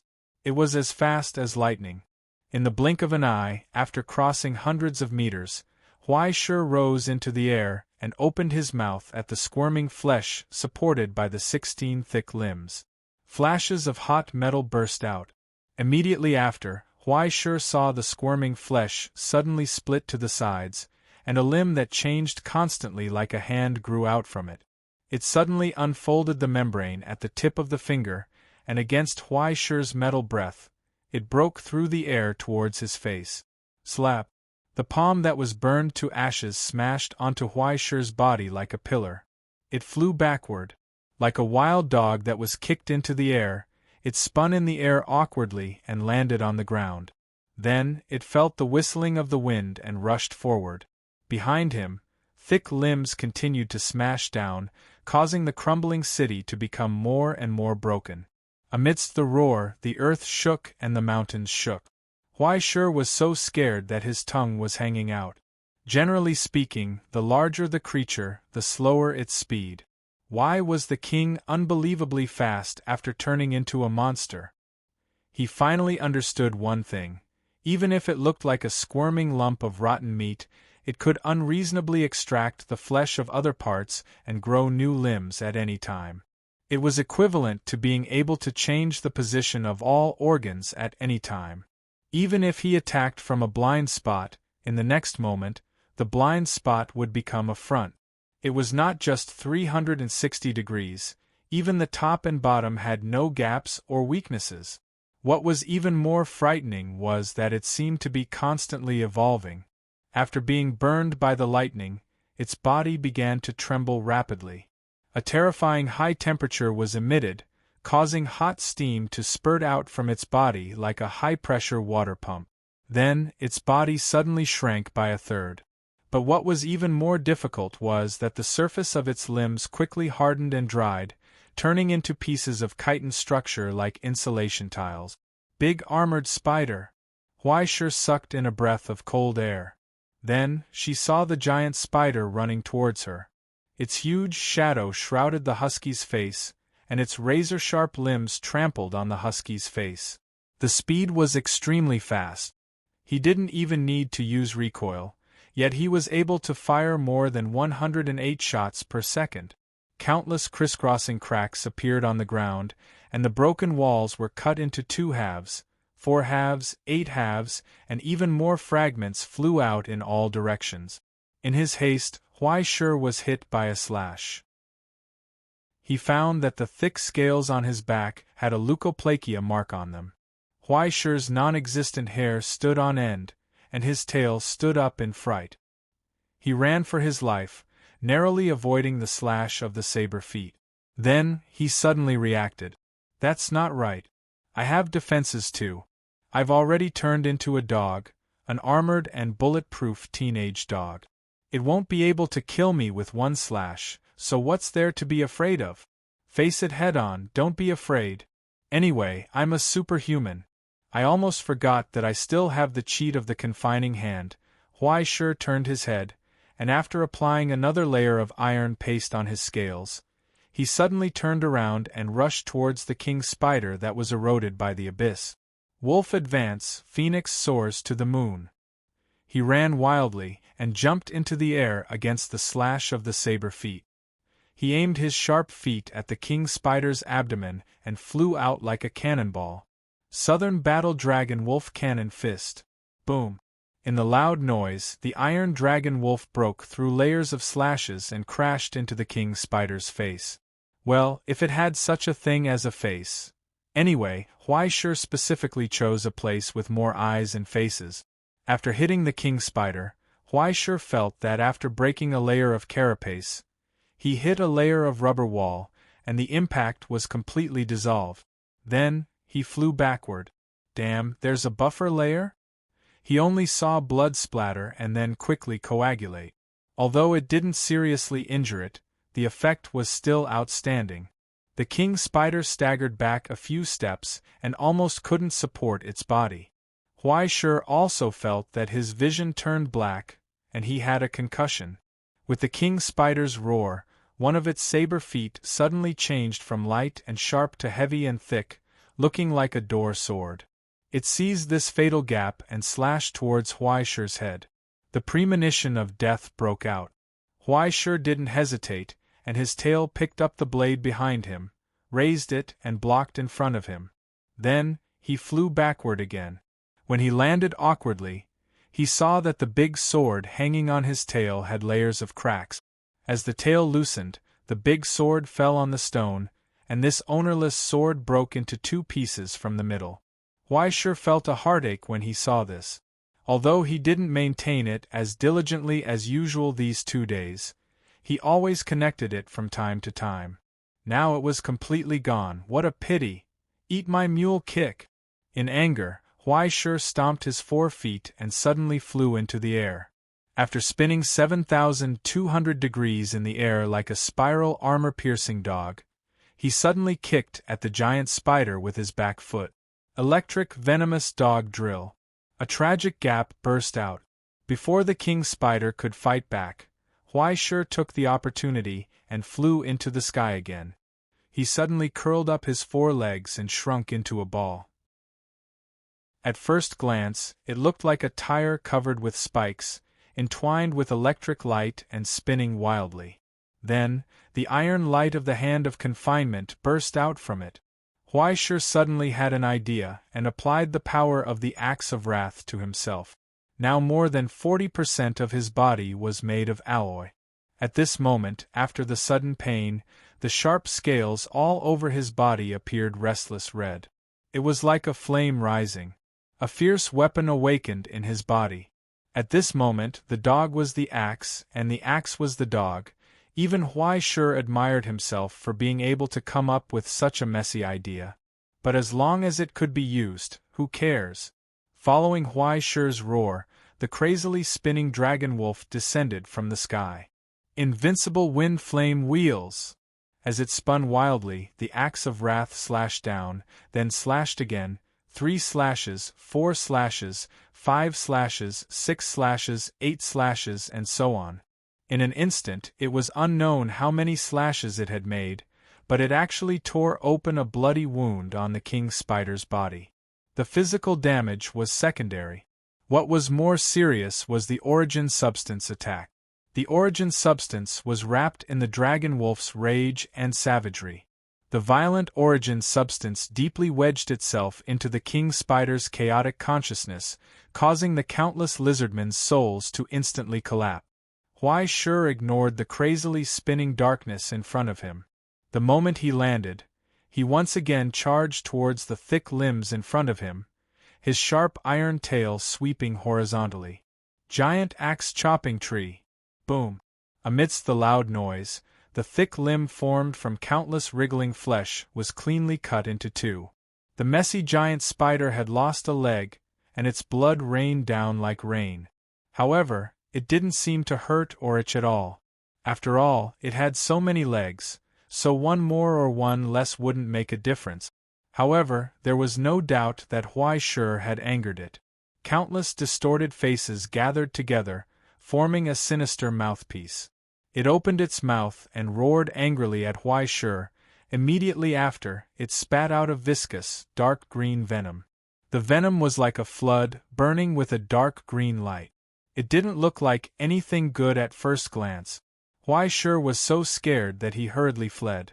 Wherever the venom passed, the rocks would sizzle and burn into a pile of mush, emitting a foul stench. Too much acid in your stomach means that your stomach isn't good. Huai Shi sucked in a breath of cold air and sincerely warned, "You need to work less overtime, take more medicine, and have a regular schedule. Stomach problems need to be treated as soon as possible, understand?" The king spider sprinted over. It seemed that it understood.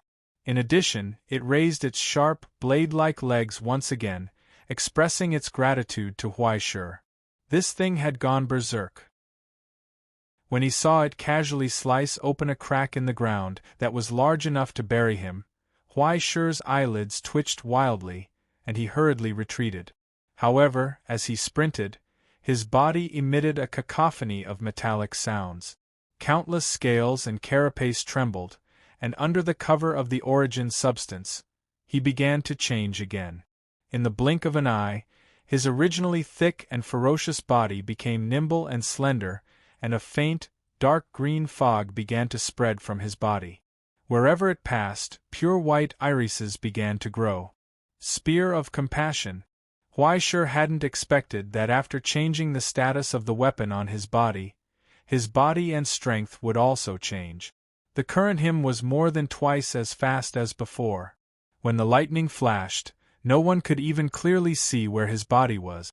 There were illusions of dragon wolves everywhere. Antelope gallop.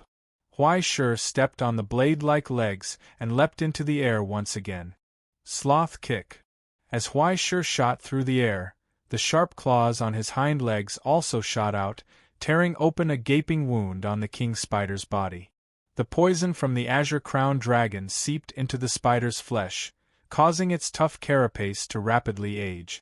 The poison of aging seeped deep into the spider's bones. Fresh blood spurted out from the wound, but immediately afterwards, countless thin, long tentacles shot out from the wound, attempting to entangle Huai Shi, who was powerless to change directions in midair. However, at this critical moment, Huai Shi's tail suddenly extended. Under the effects of the spear of compassion, he unilaterally applied the power of the sorrowful rope to his tail, causing its length to explosively increase.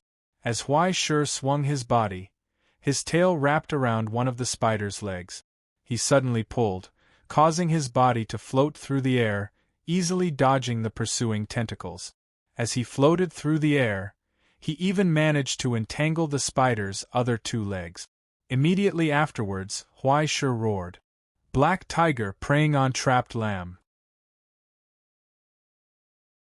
Chapter 355. The blood-red glow of the sacrificial blade began to glow on Huai Shi's back. Layers of beautiful carvings began to appear on the blade-like scales. As Huai Shi charged forward, the carvings instantly severed two of the spider's legs, sucking in its blood and causing the severed limbs to wither and wither. Huai Shi, on the other hand, felt as if he had been greatly nourished. He could feel a steady stream of blood and energy flowing from his back. His body began to swell once again, and his aura became even more ferocious. He had finally grasped how to use the imprisoning hand on this body. This power was even more frightening than he had originally imagined. After all, his original body didn't have so much strength, nor did it have so much origin substance for him to use as he pleased. It was as if he had become a giant monster. Huaishur howled excitedly. The sacrificial blade and sorrowful rope retracted, once again switching to the spear of compassion. The azure crown dragon's poison began to spread, preventing the Spider King from mutating. Amidst the continuous attacks, the spear of compassion's attacks caused the berserk spirit to gradually calm down. It even became tamed and peaceful, no longer causing any chaos. This was how the spear of compassion was used. It used its own speed to continuously attack. It didn't aim for a single blow, but rather used its own strength to weaken and suppress the enemy as much as possible, causing the enemy to gradually age under the effects of the Azure Crown Dragon's poison. In the end, the enemy would completely lose their will to fight under the assault of the Spear of Compassion, waiting helplessly for death.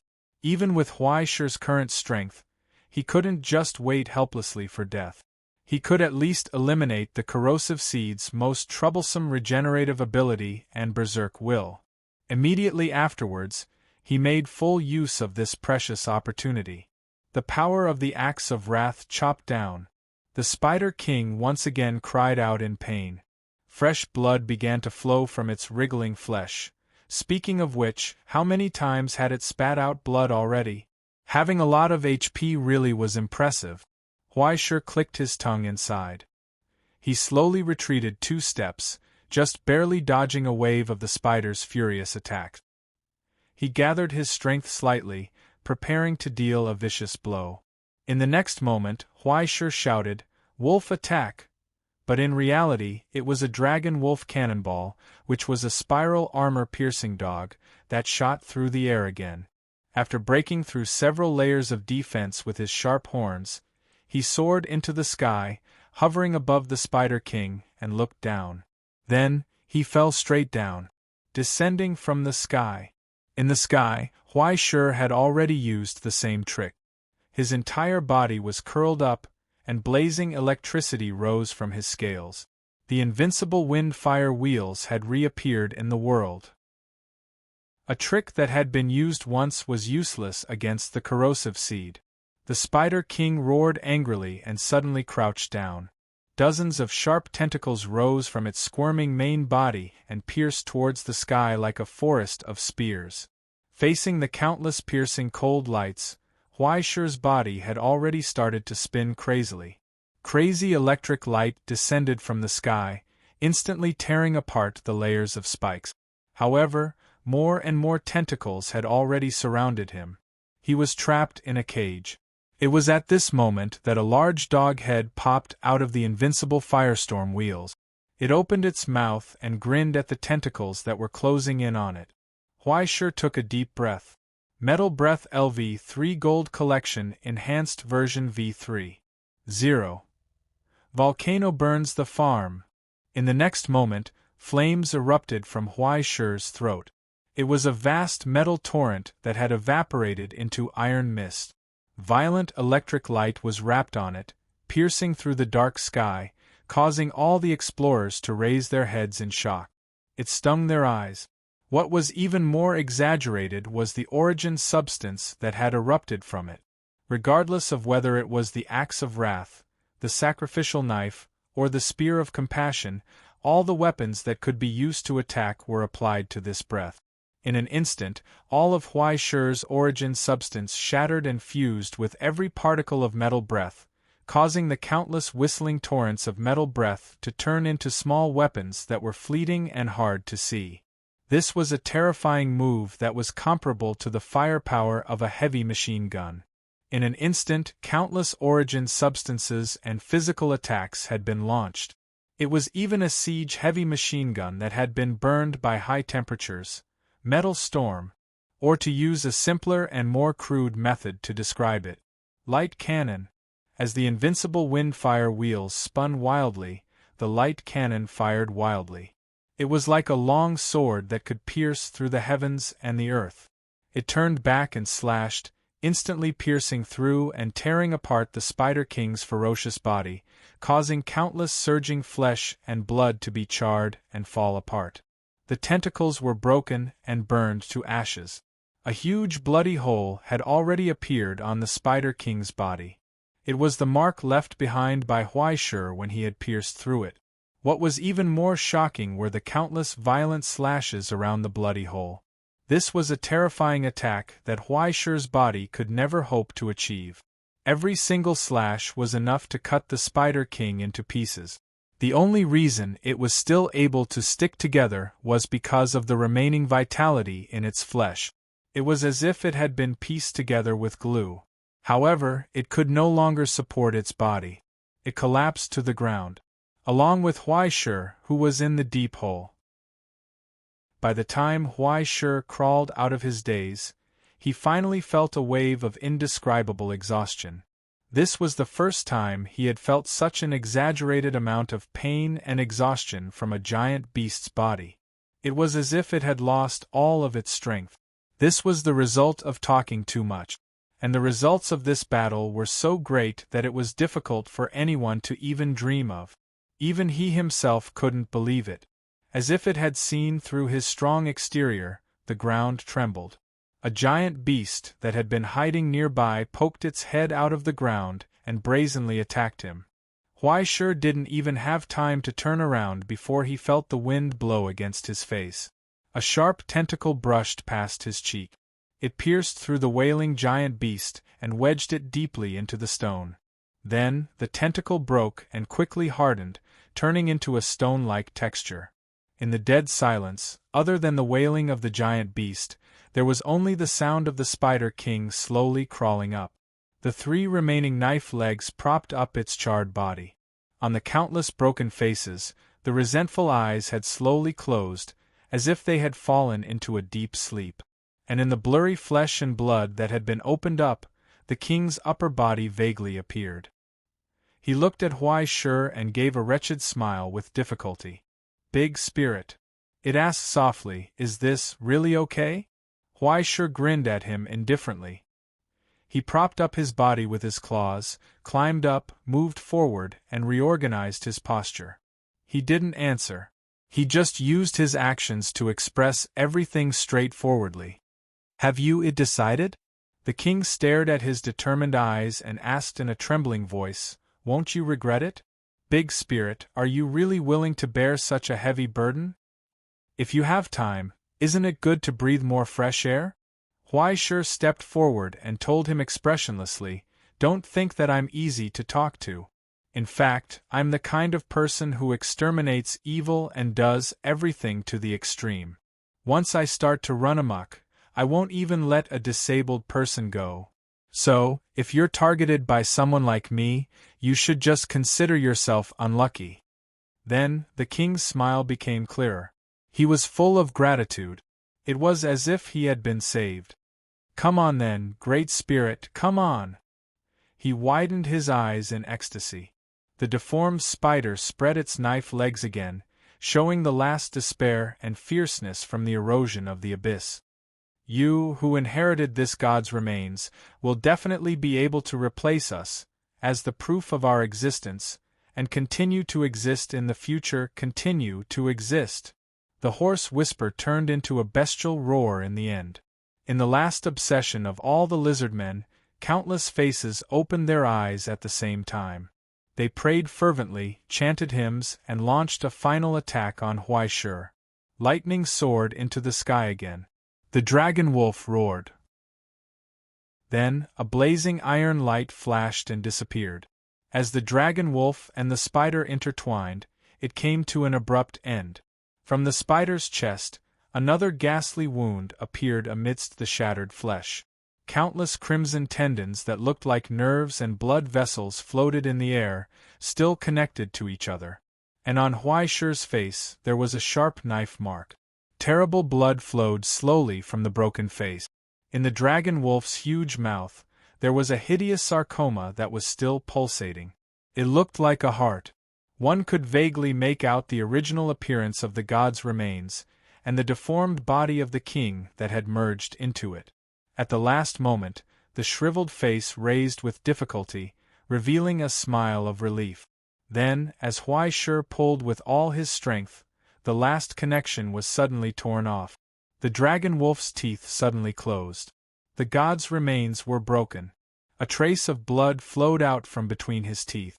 Thank you. In a trance, Huaishur seemed to have heard such a voice, but then, the illusory whisper dissipated in the wind, and could no longer be heard. What replaced it was the roar of a waterfall. It was the color of blood. Endless blood surged out from the spider's remains, covering the sky and the earth. It turned into a vortex, covering Huaishur and wrapping him in it. In the pale white fog that rose in spirals, sorrowful faces appeared one after another.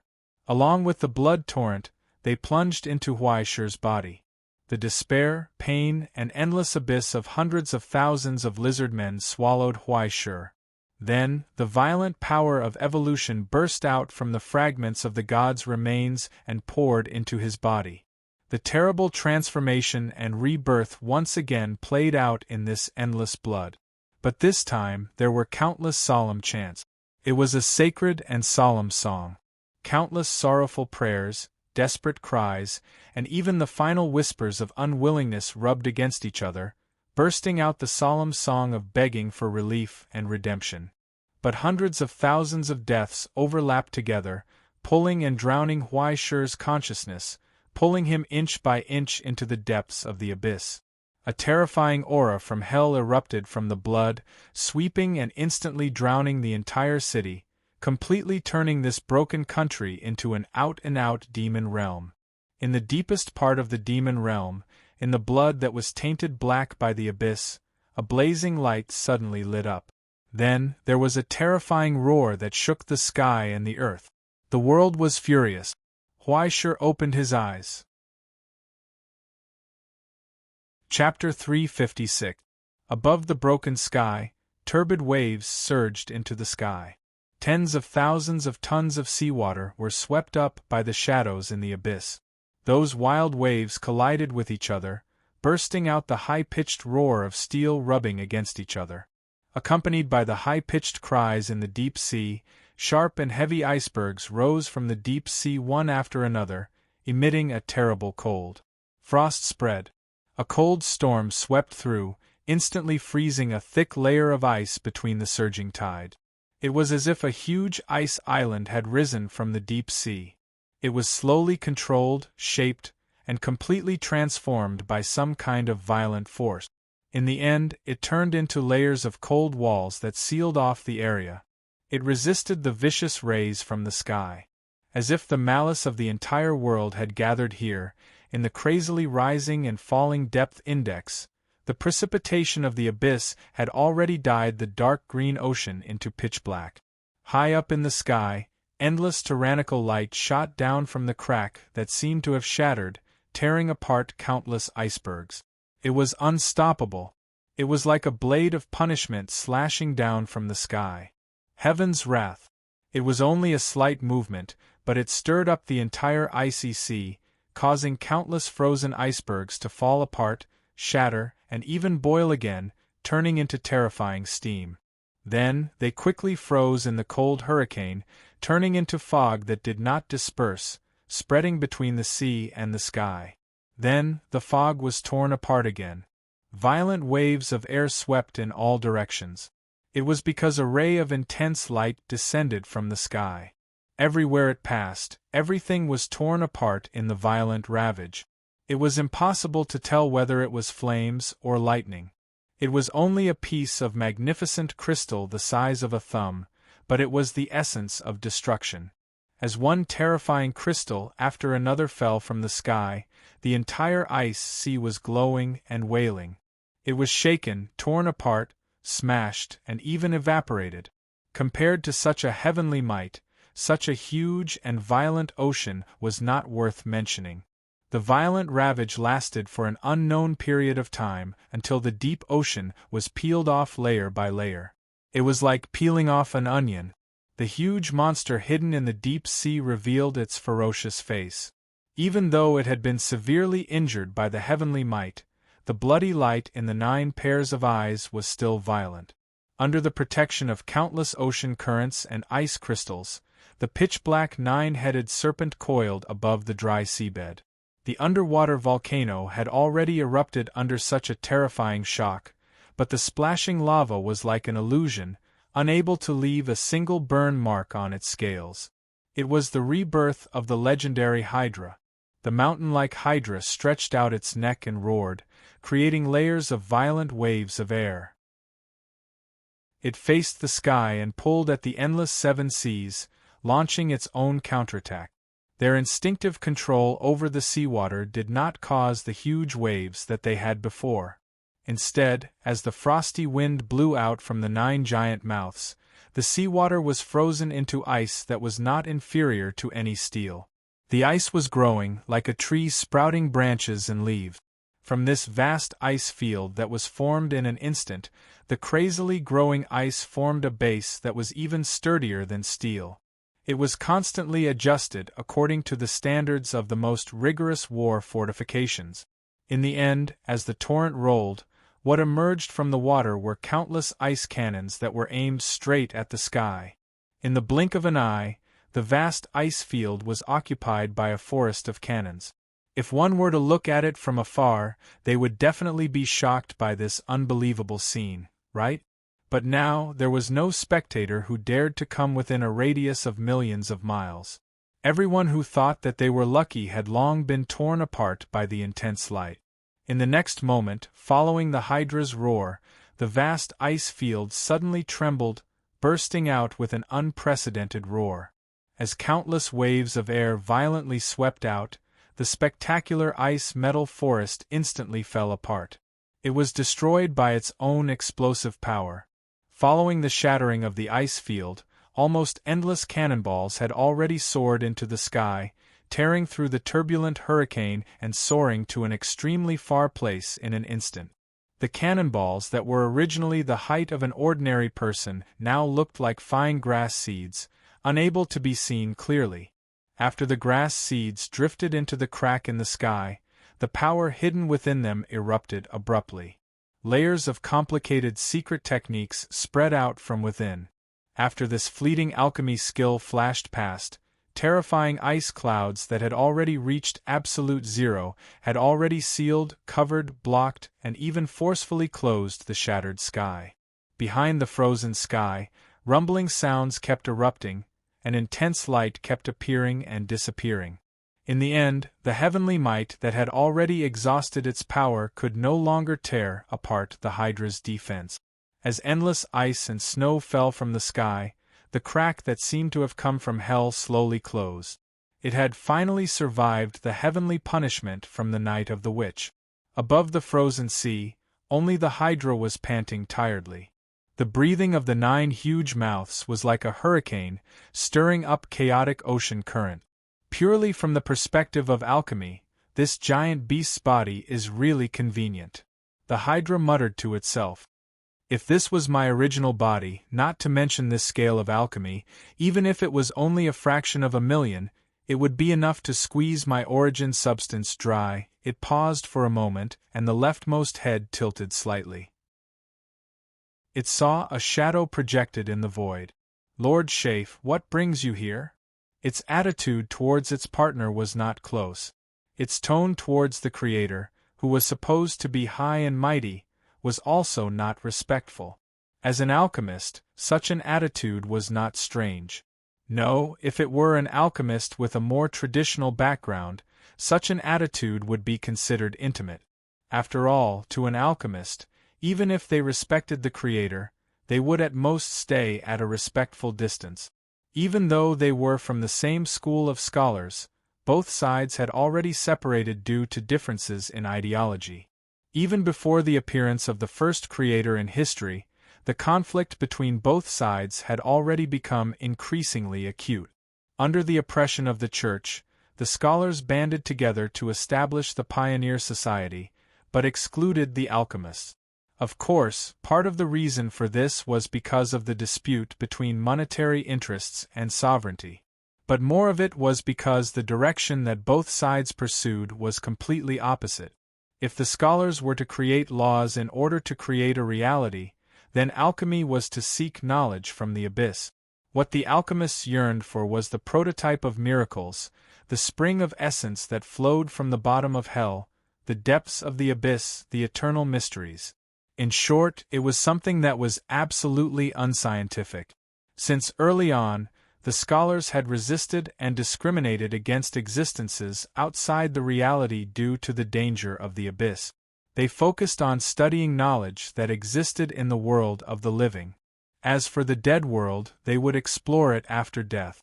Thus, they turned a blind eye to the disasters and miracles that the alchemists thirsted for knowledge. Even the scholars would occasionally quarrel with each other over certain laws, let alone the alchemists. It was normal for both sides to hate each other and even pretend not to see each other when they saw each other.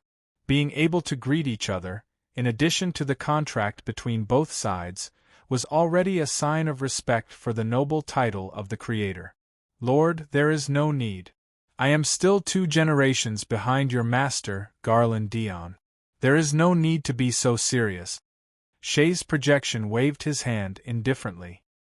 He lowered his head to look at the data on the spiritual probe and sighed softly. Although the transformation of the coral remains is fast, it is ultimately limited to the ocean.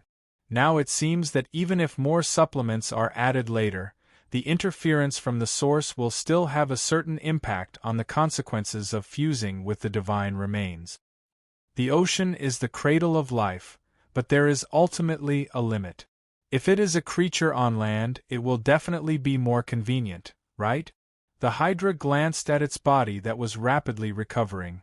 I will continue to supplement this, but I will leave the specific life framework to you. This is naturally part of my duty. There is no need to say more. Shay tapped the tablet in his hand. Instantly, countless complicated data jumped out. Hormones, blood pressure, bone structure, blood composition, and even the blueprints of the embryonic forms of organs. Under the guidance and movement of those few fingers, the huge behemoth was disassembled into hundreds of thousands of different structures. After fine adjustments, they were reassembled. Even if there was no difference on the surface, in fact, it was almost a completely different existence on the inside. It was Tianqing. In an instant, based on the current Hydra, a terrifying monster that did not exist in reality had been created.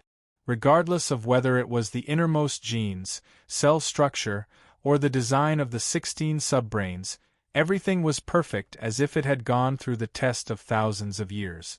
If the Hydra was a race car, then the current Shay was its designer, engineer, and even adjuster.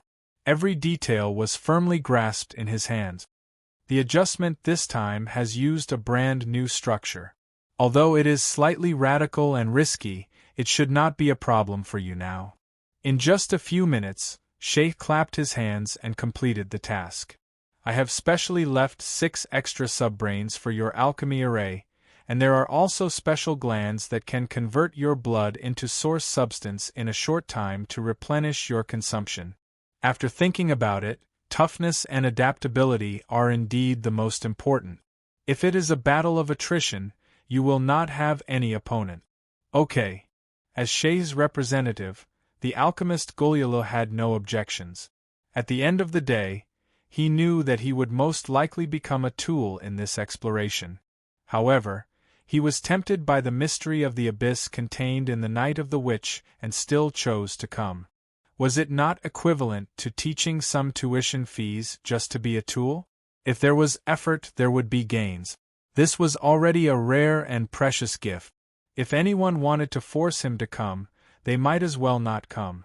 It would be a waste of time to come.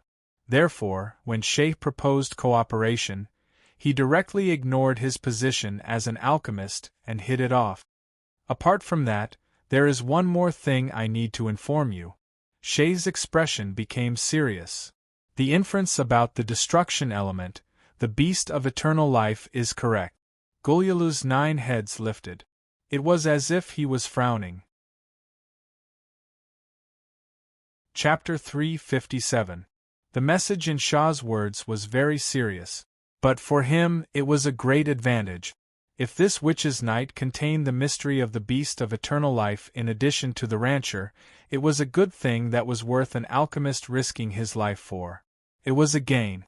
It was a gain to be here, and it was not a loss to be able to take a look and leave. But the problem was that the more elements of destruction involved, the more dangerous the situation inside the witch's night would be. In these short 8 hours, there was no doubt that a long time had passed. Even Gulyalu, who had a smooth journey, had experienced a lot of danger, let alone others. Furthermore, there was a possibility that it might be contaminated. If the depth inside kept increasing, even Gulyalu was not sure if he had the courage to persist until the end. If you ask me, you need to add more fuel, Shah said. If I'm not wrong, the exam has just begun. The time before this is just the last mercy that the predecessor left for us to seize the opportunity to read the book. Gulyalu did not speak. As Shah had said, if this Night of the Witch was an examination, then the one who would set the questions would undoubtedly be the deceased creator. The creators who came to reclaim the legacy of this predecessor were the candidates who participated in the exam. And the explorers who seemed to be in the limelight on the stage were just the answers written by the creators. There could be many answers, but in the end there could only be one correct answer. Even now, Gulyalu had not figured out what the question was. Shah seemed to have some vague ideas, but he said nothing. This guy seemed casual, but in fact, he was the tightest of all the creators who participated in the exam. No matter how unreliable he was still the youngest creator in the last 100 years. It was impossible for him to not have some shrewdness. Don't worry, I have full confidence in you. After all, it is my work. It can't be too far behind Niflheim's six-winged phoenix, Kindertai's Taurus, and Nakajima's desolate Guzan. Our progress is the fastest among all of them. What about the Eternal Titan Empire you mentioned a few days ago? Ah, that's a stupid name. And an individual group and a group are two different things. The members are different. There is no analogy. Shah shook his head and sighed. But compared to a powerful individual, how to survive in hell as a group seems to be more challenging. If I had known that there was such a fun thing, I might have participated. Unfortunately, I drew the lot too late, and missed 3 good cards in a row. I'm so angry. 3 cards? Gulyalu asked. He was not too angry about the fact that he was actually a substitute. Rather, it would be strange if a creator sought cooperation from an alchemist like himself. He was just curious who his competitors were. In this regard, Shah was very straightforward in admitting it. Apart from the Eternal Titan Empire, there are 2 people I'm. The first one is an ordinary person who came in by accident. He should have been kicked out very quickly. I originally wanted to help her, but after she was chosen by another creator, she actually showed talent in some aspects that I didn't expect. This is too frustrating, especially since I've always been quite confident in my own talent as a teacher. I've really misjudged you. What about the other one? The other one? Shah's expression suddenly became a little strange. The other one is a gold medal military officer who has been internally evaluated as S-class by the Directorate of Command. Although he is a little weak now, he is definitely not lacking in character and ability. Moreover, he seems to have the support of some old seniors in the Utopia. He has a promising future, and his performance in the early stages was simply amazing. It was simply, full of novelty. Shah sighed. This kind of talent is full of experience in fighting. The few of us were about to fall out with each other when we fought over him. In the end, when the remains transformed, he went straight to another creator, someone we don't know. Ha ha ha ha.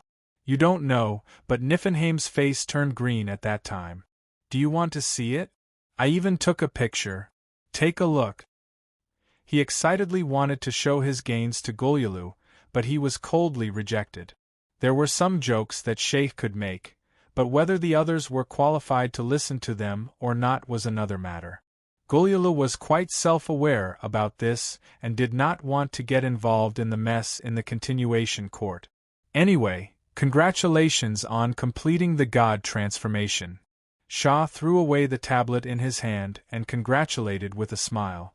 You have become the second explorer to get a ticket. Gulliela was stunned for a moment, and his 9 huge heads lifted up in disbelief. He finally felt disappointment and anger. He could not accept it. What's going on? As an uncontrollable chill spread, Hydra's scarlet eyes widened. How can there be someone faster than me? Probably because there is someone crazier than you. Shah spread his hands regretfully. Although your god transformation started earlier, you were a full half an hour later than him. It's a pity that you are not destined to be first.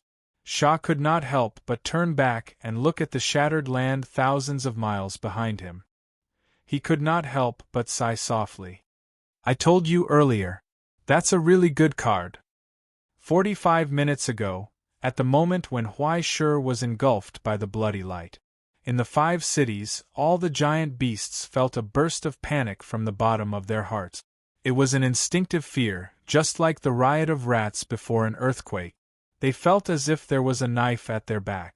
They turned back in disbelief and saw the bloody tornado slowly rising against the sky. The frenzied bloody color danced in this gray world and spread violently. The roars of thousands of people turned into a solemn hymn. The sacred song echoed in everyone's ears. It was an indisputable solemn melody, but it also carried deep-rooted resentment and unwillingness. When countless pale souls soared into the sky, everyone was drowned in an overwhelming chill. Countless eyes looked hungrily at all the living creatures within sight. Hungry, run. They had to run away. Otherwise, it would be too late. They ran with all their might in a disheveled, quick, and desperate manner. Regardless of whether they were fighting or tired, at this moment, they had already begun to run wildly in fear and resentment that did not need to be explained. The giant beasts, who used to be insufferably arrogant, were now fleeing with their hands covering their heads. What was faster than them was the endless torrent of souls. 110,000 lizardmen's souls, who had been tortured by the abyss, at this moment, in the solemn hymn, like a group of demons descending on Judgment Day, launched a desperate attack on all the living creatures. The white souls filled the sky like a flood, setting off layers of ripples. Then, a torrential rain of resentment fell from the sky. Just like a colony of ants hunting for food, the souls covered every inch of the giant beast's skin and even drilled into their mouths and noses, nibbling away all their rationality. Soon, they broke out of their abdomens with a thick bloody aura, wrapped in wisps of scarlet blood, and returned to the bloody tornado. Only a few giant beasts reacted quickly and escaped this disaster. When they finally stopped in a safe area and looked back, they saw countless viscous bloody colors spreading out from the crimson storm like limbs, shrouding the rest of the cities. It was as if the end of the world had finally come. The funny thing was, before everything ushered in the destruction of the end of the world, everything was about to be destroyed by themselves. Countless viscous bloody colors were pulled by the gravitational force of the storm and constantly flew up, like thousands of raindrops flying into the sky. All life was devoured by the bloody storm that turned into ferocious beasts. However, it was still not enough. In the storm, countless souls were solemnly singing hymns. All of a sudden, a bloody torrent swept out and pierced into the city, tearing the layers of palaces apart.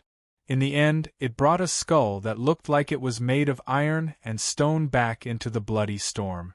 F***CK, our god's remains. The giant beasts that were lucky enough to survive were dumbstruck. But right after that, they saw the blood-red torrent descending one after another. The hungry wild beasts violently smashed the checkpoints of the city walls and dragged countless corpses into the torrent. The gods' remains that were hidden in the deepest part of the country were dragged into the storm by the bloody torrent. The bloody torrent that danced between heaven and earth became even more frenzied. The solemn hymns filled heaven and earth. Finally, the world was enraged. All of a sudden, the sky shattered. Like an iron curtain that was smashed from the outside, intense light shot out from the countless cracks, bringing with it terrifying heat. Subsequently, pitch-black clouds gathered together with the rapidly decreasing depth index. In the clouds of death that were condensed from layers of abysses, violent lightning brewed like angry snakes moving in ink. A horrifying natural disaster was brewing. Meanwhile, the absolute malice had already locked onto the bloody storm. Thick lightning kept jumping in the clouds, galloping in the majestic wind. Flames ignited on the ground out of nowhere, enveloping everything within sight in a terrifyingly high temperature. The dry and scorching hurricane swept across, bringing with it the heat of an oven and the ferocious poison that could kill all living things. Sedimentation tide, fain wind, and nameless fire. The existence that was originally just an ordinary abyssal phenomenon had now expanded to the range of a jaw-dropping disaster as the depth index deepened crazily.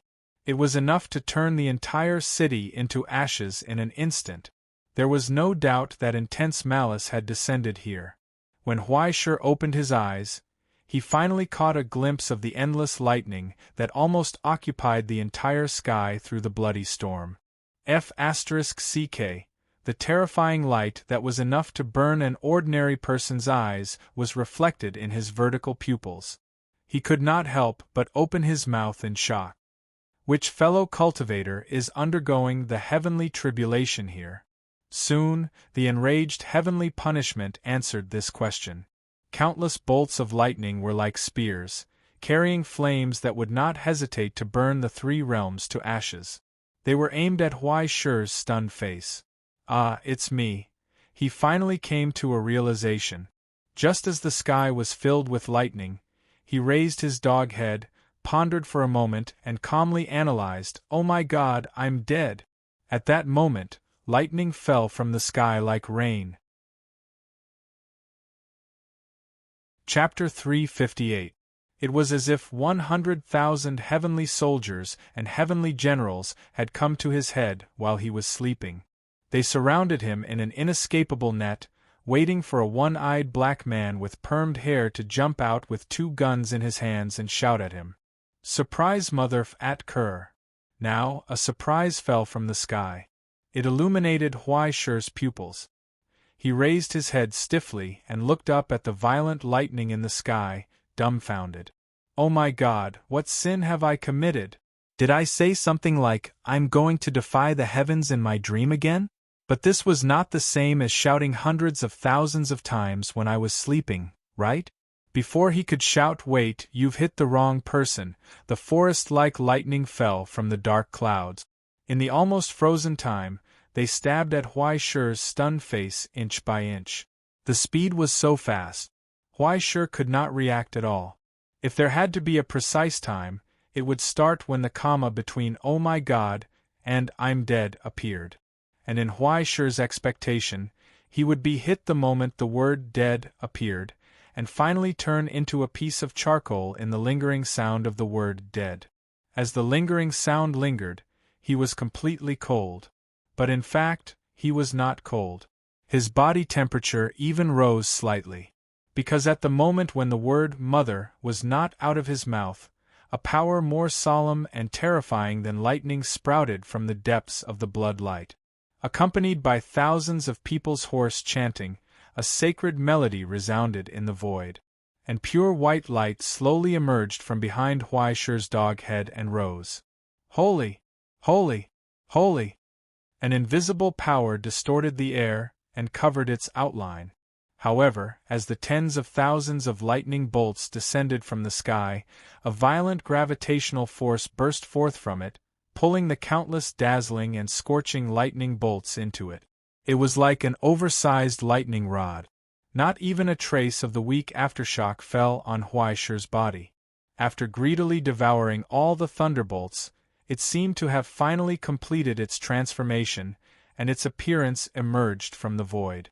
Huaishur turned around stiffly. His eyes widened in disbelief. "What the hell is this? A pair of 24K corium gold dog eyes were illuminated by the light of the solemn hymn. It seemed to be a crystallization of pure light and lightning. It was the appearance of countless souls after they were given substance. Hundreds of thousands of souls emerged from the blood and were reborn from the land of divine remains. Then, under the fanatical faith, they formed a perfect halo. Countless radiating patterns resembling thunderbolts extended from the huge halo, its edges and corners sharp. At this moment, like the statues of gods and Buddhas in temples, a huge round of light rose from behind Huai Shi and slowly rotated. It was as solemn and sacred as the sun.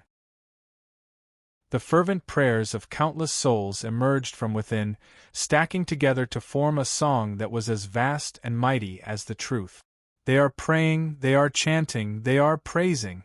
Praise the only Almighty in this world, the God who descended from the clouds above the mortal world, the great existence who redeemed the kingdom from hell and the end of the world. Praise Huai Shi. Holy, holy, holy!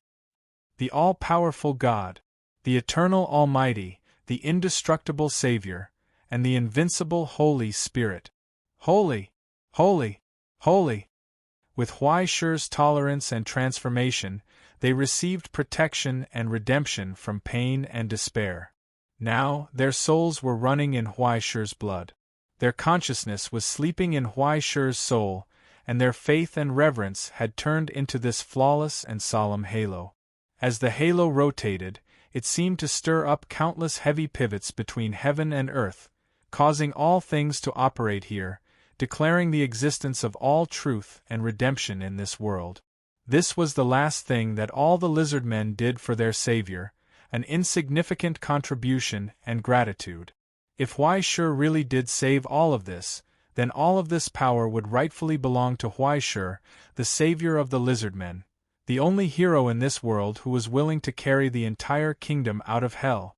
As the halo rotated, an almost endless amount of origin substance flowed out from it, filling Huai Shi's body. He felt as if he had gained an invisible organ, an extra blue bar created by the final sacrifice of hundreds of thousands of souls.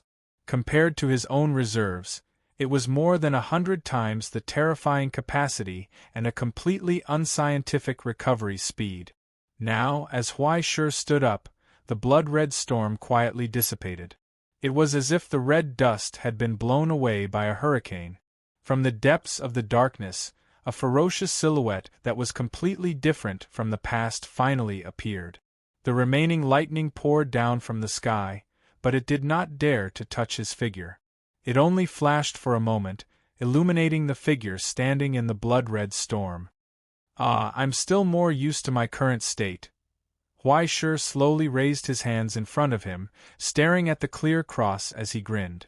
As the hurricane swept past, the two arms on his back also slowly spread out, stretching his waist to his heart's content. His upper body was covered in layers of scarlet scales and shells, as if it was covered in armor, looking extremely ferocious. His lower body still maintained the ferocious appearance of a wolf beast.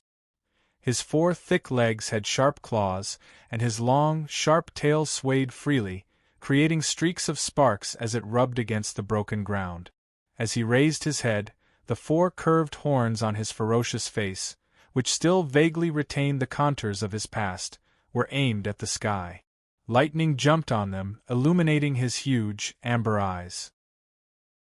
As Huai Shi moved his body to his heart's content, the 100-meter-tall beast let out a satisfied roar, shaking the earth and the air, causing the ground to tremble in fear. A hurricane whistled in all directions, sweeping up dancing dust. Against the backdrop of the huge light wheel, all of this became so solemn, as if a myth was repeating itself. She was the new ruler of the abyss, the great being of the abyss. Huai Shi was now the leader of a large group, the supreme god of the Night of the Witches. As such, he arrogantly raised 4 middle fingers at the sky, which was still full of malice. 4 times the disdain. Come and mess with me again. Above the sky, which was full of cracks, there was a burst of angry thunder again. As the dark clouds suddenly retreated, a huge crack slowly opened up. The scorching sun, which was like a huge eye, hung high in the sky, looking down, sprinkling a vicious light. The rays that could destroy everything instantly covered the earth. But for the new Huaishur, it was like a breeze, not worth mentioning. Then, in the huge eye, a glaring flame lit up. A blazing light fell from the sky, bringing with it a terrifying power that could turn all things in the world into ashes, descending into the mortal world. In an instant the air emitted layers of winds. As if another sun had descended into the mortal world, the ferocious temperature instantly evaporated everything. And as Huaishur raised his hand, the spear, which seemed to be condensed from the scorching sun, came to an abrupt stop in front of him. The scales were instantly burned red, making sizzling sounds. But as one arm after another was placed on it, it gradually let out a whine, unable to bear the burden. In the end, under the efforts of the 4 arms, it was cleanly broken into 2. It was like forcibly breaking a nuclear bomb. The moment the crack appeared, the structure that formed the dense crystal completely collapsed, and the energy contained in it poured out without reservation. The exterminating heat burst out together with the flames, engulfing everything.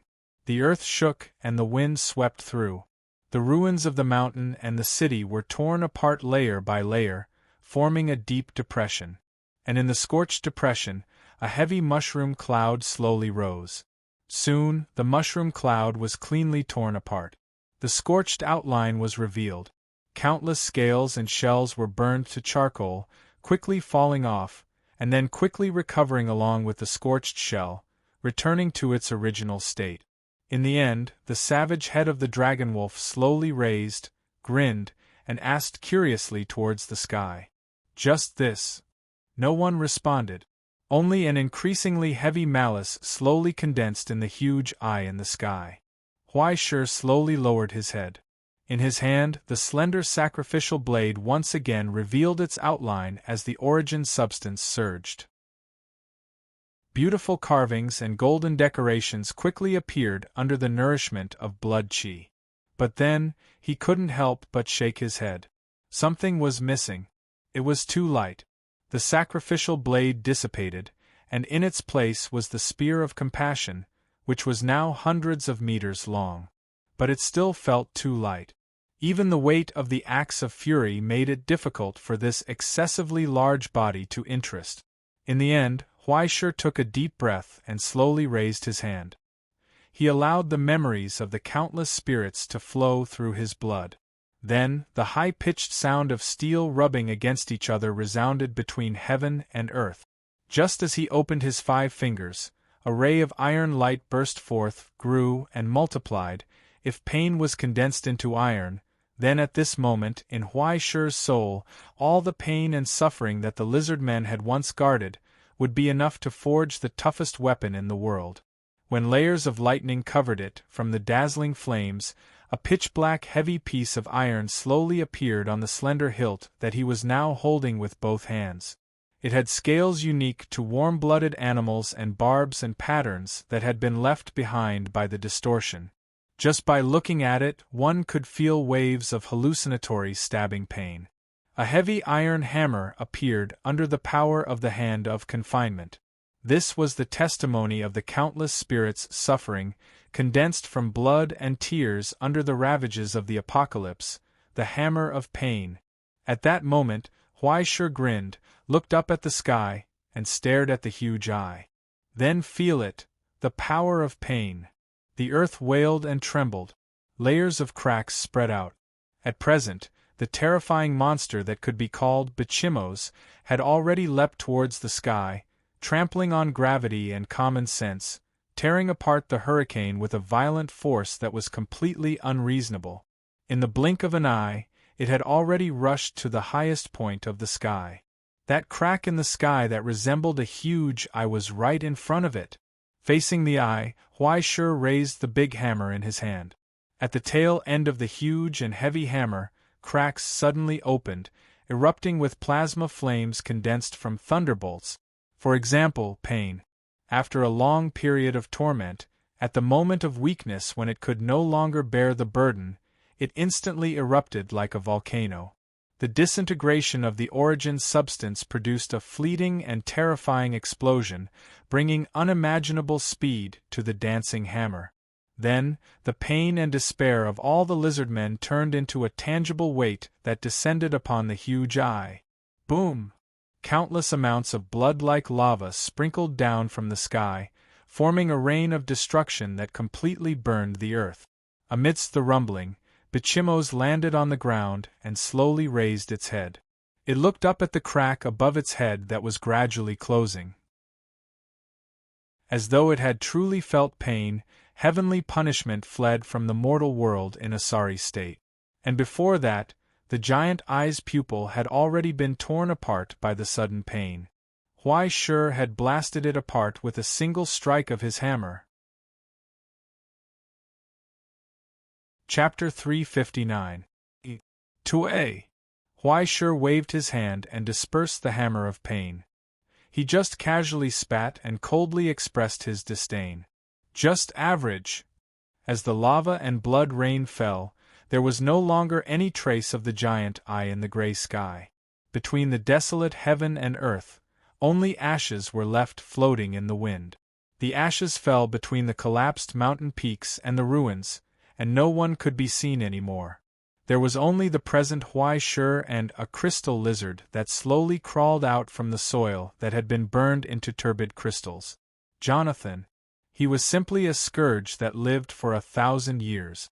This guy had been paying attention to the changes in the values of the gods' remains the entire time, constantly transmitting his first-hand observations to the outside world. He was courting death as if he was doing a live broadcast on the battlefield. In the end, he actually did not die in the turmoil. Amazing! Huai Shi widened his eyes in astonishment.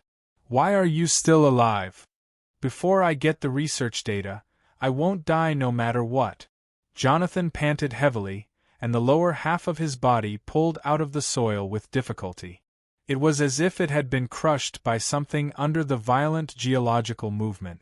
As early as the first moment when the situation was not right, he directly used his talent and skills to drill into the soil. He drilled at least 2 to 3 kilometers down, and along the way, he could feel the continuous roaring behind him. He could feel the terrifying heat from above, even underground, as if it was going to destroy the world. Relying on the magnetic field of a mineral vein to conceal his existence, Jonathan was able to successfully survive until the end. Then, he sighed regretfully. I'm going to leave. The higher-ups sent a message, asking the scholars who did not produce any results to retreat urgently, as if there is some danger behind. But in fact, the ones who have to leave are just unlucky people like me who have not been able to carry out any research at all. Jonathan shook his head. But thanks to you, I finally got the data of the apotheosis transformation and a lot of new laws. It's enough to write a few papers. It's not a loss. He paused for a moment and opened his mouth, wanting to say something, but he hesitated. What's the matter? Huai Shi looked at him in confusion. Jonathan opened his mouth several times, but in the end, he lowered his head in frustration and cursed. I'm sorry, he said. I'm really sorry. All of a sudden, he blurted out such a sentence out of nowhere. He disappeared on the spot and left the stage. Huai Shi was stunned for a long time, not knowing what he was talking about. Could it be that he finally found his conscience and felt sorry for making Huai Shi a tool for too long? It was really confusing. He raised his sharp claws and scratched his head. Scales rubbed against each other, and fire burst forth. Now that I can finally touch it, I feel exceptionally at ease. However, he was not used to the fact that there was always a circle of light behind him that looked like a large searchlight. This made him miss the halo remote control in the theme park. If only it could be controlled. Soon, Huai Shi discovered that this thing seemed to be controllable.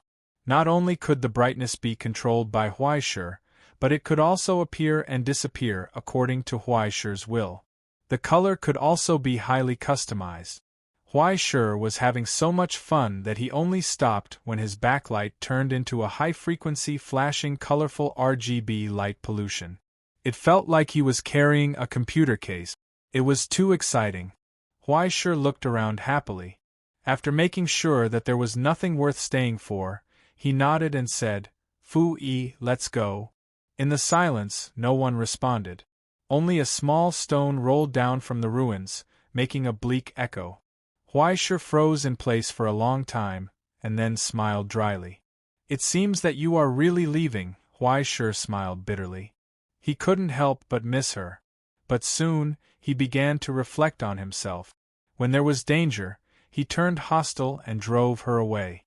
When there was no danger, he felt a little lonely and began to call her good brother. Was it too much? But no matter what, he was afraid that he would have to travel alone for the rest of the journey. He stood there in silence for a long time. Then, he bent down and picked up the iron ball that Fu Yi used to live in from the ruins and dust. He licked it a few times and carefully smoothed out the cracks with his saliva, completing the repair. Finally, he strung it with the rope of sorrow and hung it around his neck again. The broken pieces of iron swayed inside, making a crisp sound, just like a bell. "Let's go, my friend." He reached out and touched the bell, then stepped forward, embarking on the unknown journey ahead. Under the pale light, with a message notification sound, a new message appeared on the huge projection screen again. With the observation of hundreds of psionic probes, what happened during the Night of the Witch was constantly being summarized in this huge venue. Except for hundreds of scholars who were busy working, there were only a few people in the most important high-level seat. Except for Niflheim, who liked to do everything by himself and was prone to overwork, the other creators basically came here through projections. It seemed that they were working hard, but after so many years, everyone was so familiar with each other. How could they not know that a few people were slacking in the dark? The old creator, whose long beard almost reached his chest, Niflheim, nodded after reading the latest news. He picked up the internal phone and ordered, "Let Jonathan rest first, I already know everything else. Also, from today onwards, adjust his internal sequence to the beta group. His papers and all research data are classified as confidential, level C, and his resume is transferred to the 6th database." The phone hung up. So cautious? The one who spoke was the creator, Nakajima, who had been paying attention to the scene. Isn't the 6th database a little too nervous? His projection seemed to have the characteristics of Ingzhou, and he was dressed like an elegant minister. But in fact, it was true. Before joining the Continuation Academy, he was indeed the last son of the noble Minamoto, but his academic focus made him give up inheriting the family name. Sometimes, scholars were such indifferent existences. Once he officially entered the Continuation Academy, everything in the past would no longer have anything to do with him. Even if Ingzhou immediately sank now, without the rescue order from the Astronomical Association, he would probably be too lazy to care. Hearing Nakajima's question, Niflheim was silent for a moment before he said, "If the relevant theory continues to be studied, it will be about 2 generations later that it will be close to the immune system research of the beast of eternal life. This is a necessary protection." "I'm back. What are you guys talking about behind my back?" Shay's projection suddenly appeared and frivolously broke the originally serious atmosphere. He looked around and said, "Everyone is so serious. Is there a problem?" Niflheim glanced at him indifferently and was too lazy to speak. The reason for the progress being behind? Understandable, understandable." Shay waved his hand indifferently. "Look on the bright side. At least Nakajima's inference has been confirmed, right?" As he spoke, he transmitted the comparison results of the 2 completely different observation records to the projection screen. The phenomenon of the deification transformation will indeed cause the overall depth index of the Night of the Witch to decrease. In other words, the more times the deification transformation is used, the more serious the hellization inside this virtual world will be. He paused for a moment and scratched his head. Although it's not clear at present whether it's because the decrease in the depth index stimulated the transformation or because the transformation caused the Doomsday deification depth index to deepen again, the two can already be regarded as an inevitable relationship. The relevant inference and the consequences it could cause had been submitted in the analysis room below as soon as possible. After a short discussion, another creator came online. Just by looking at him, he looked like a warrior. Not only was he burly, but his skin was also dark. His eyes were like copper bells, and his face was full of black whiskers that stood up like steel needles. It made people calm down before they wanted to talk to him. They were afraid that a fist as big as a casserole would come crashing over, and they would be in trouble. Creator Kingirtai. It was said that before he was 40 years old, he was the best shepherd in the entire Mongolian region. He raised 17 dogs, and his favorite hobby was to run to the mountains with a gun after drinking wine to hunt wolves. It was not until he was 43 years old that he went into the city to buy 2 advanced mathematics books from a second-hand bookstall. From then on, he was unstoppable. At the age of 46, he became a molecular materials science scholar, and at the age of 53, he became a creator. His speed was as fast as a rocket. If it weren't for the fact that he was a late bloomer, Shay wouldn't have been the youngest creator. At this moment, as soon as he came online, he submitted his new result. The mechanism of heavenly punishment has taken shape. He adjusted his tortoiseshell glasses that didn't match his style at all and explained excitedly, "If you ignore the external appearance, this is actually a very delicate design, similar to the divine retribution program of the Rainbow Bridge. However, it doesn't need the great Zarathustra to provide power. Instead, it relies on the changes in the depth index and the law of expansion formed during the diffusion process of entropy to cleverly obtain the power to inflict disasters on the earth."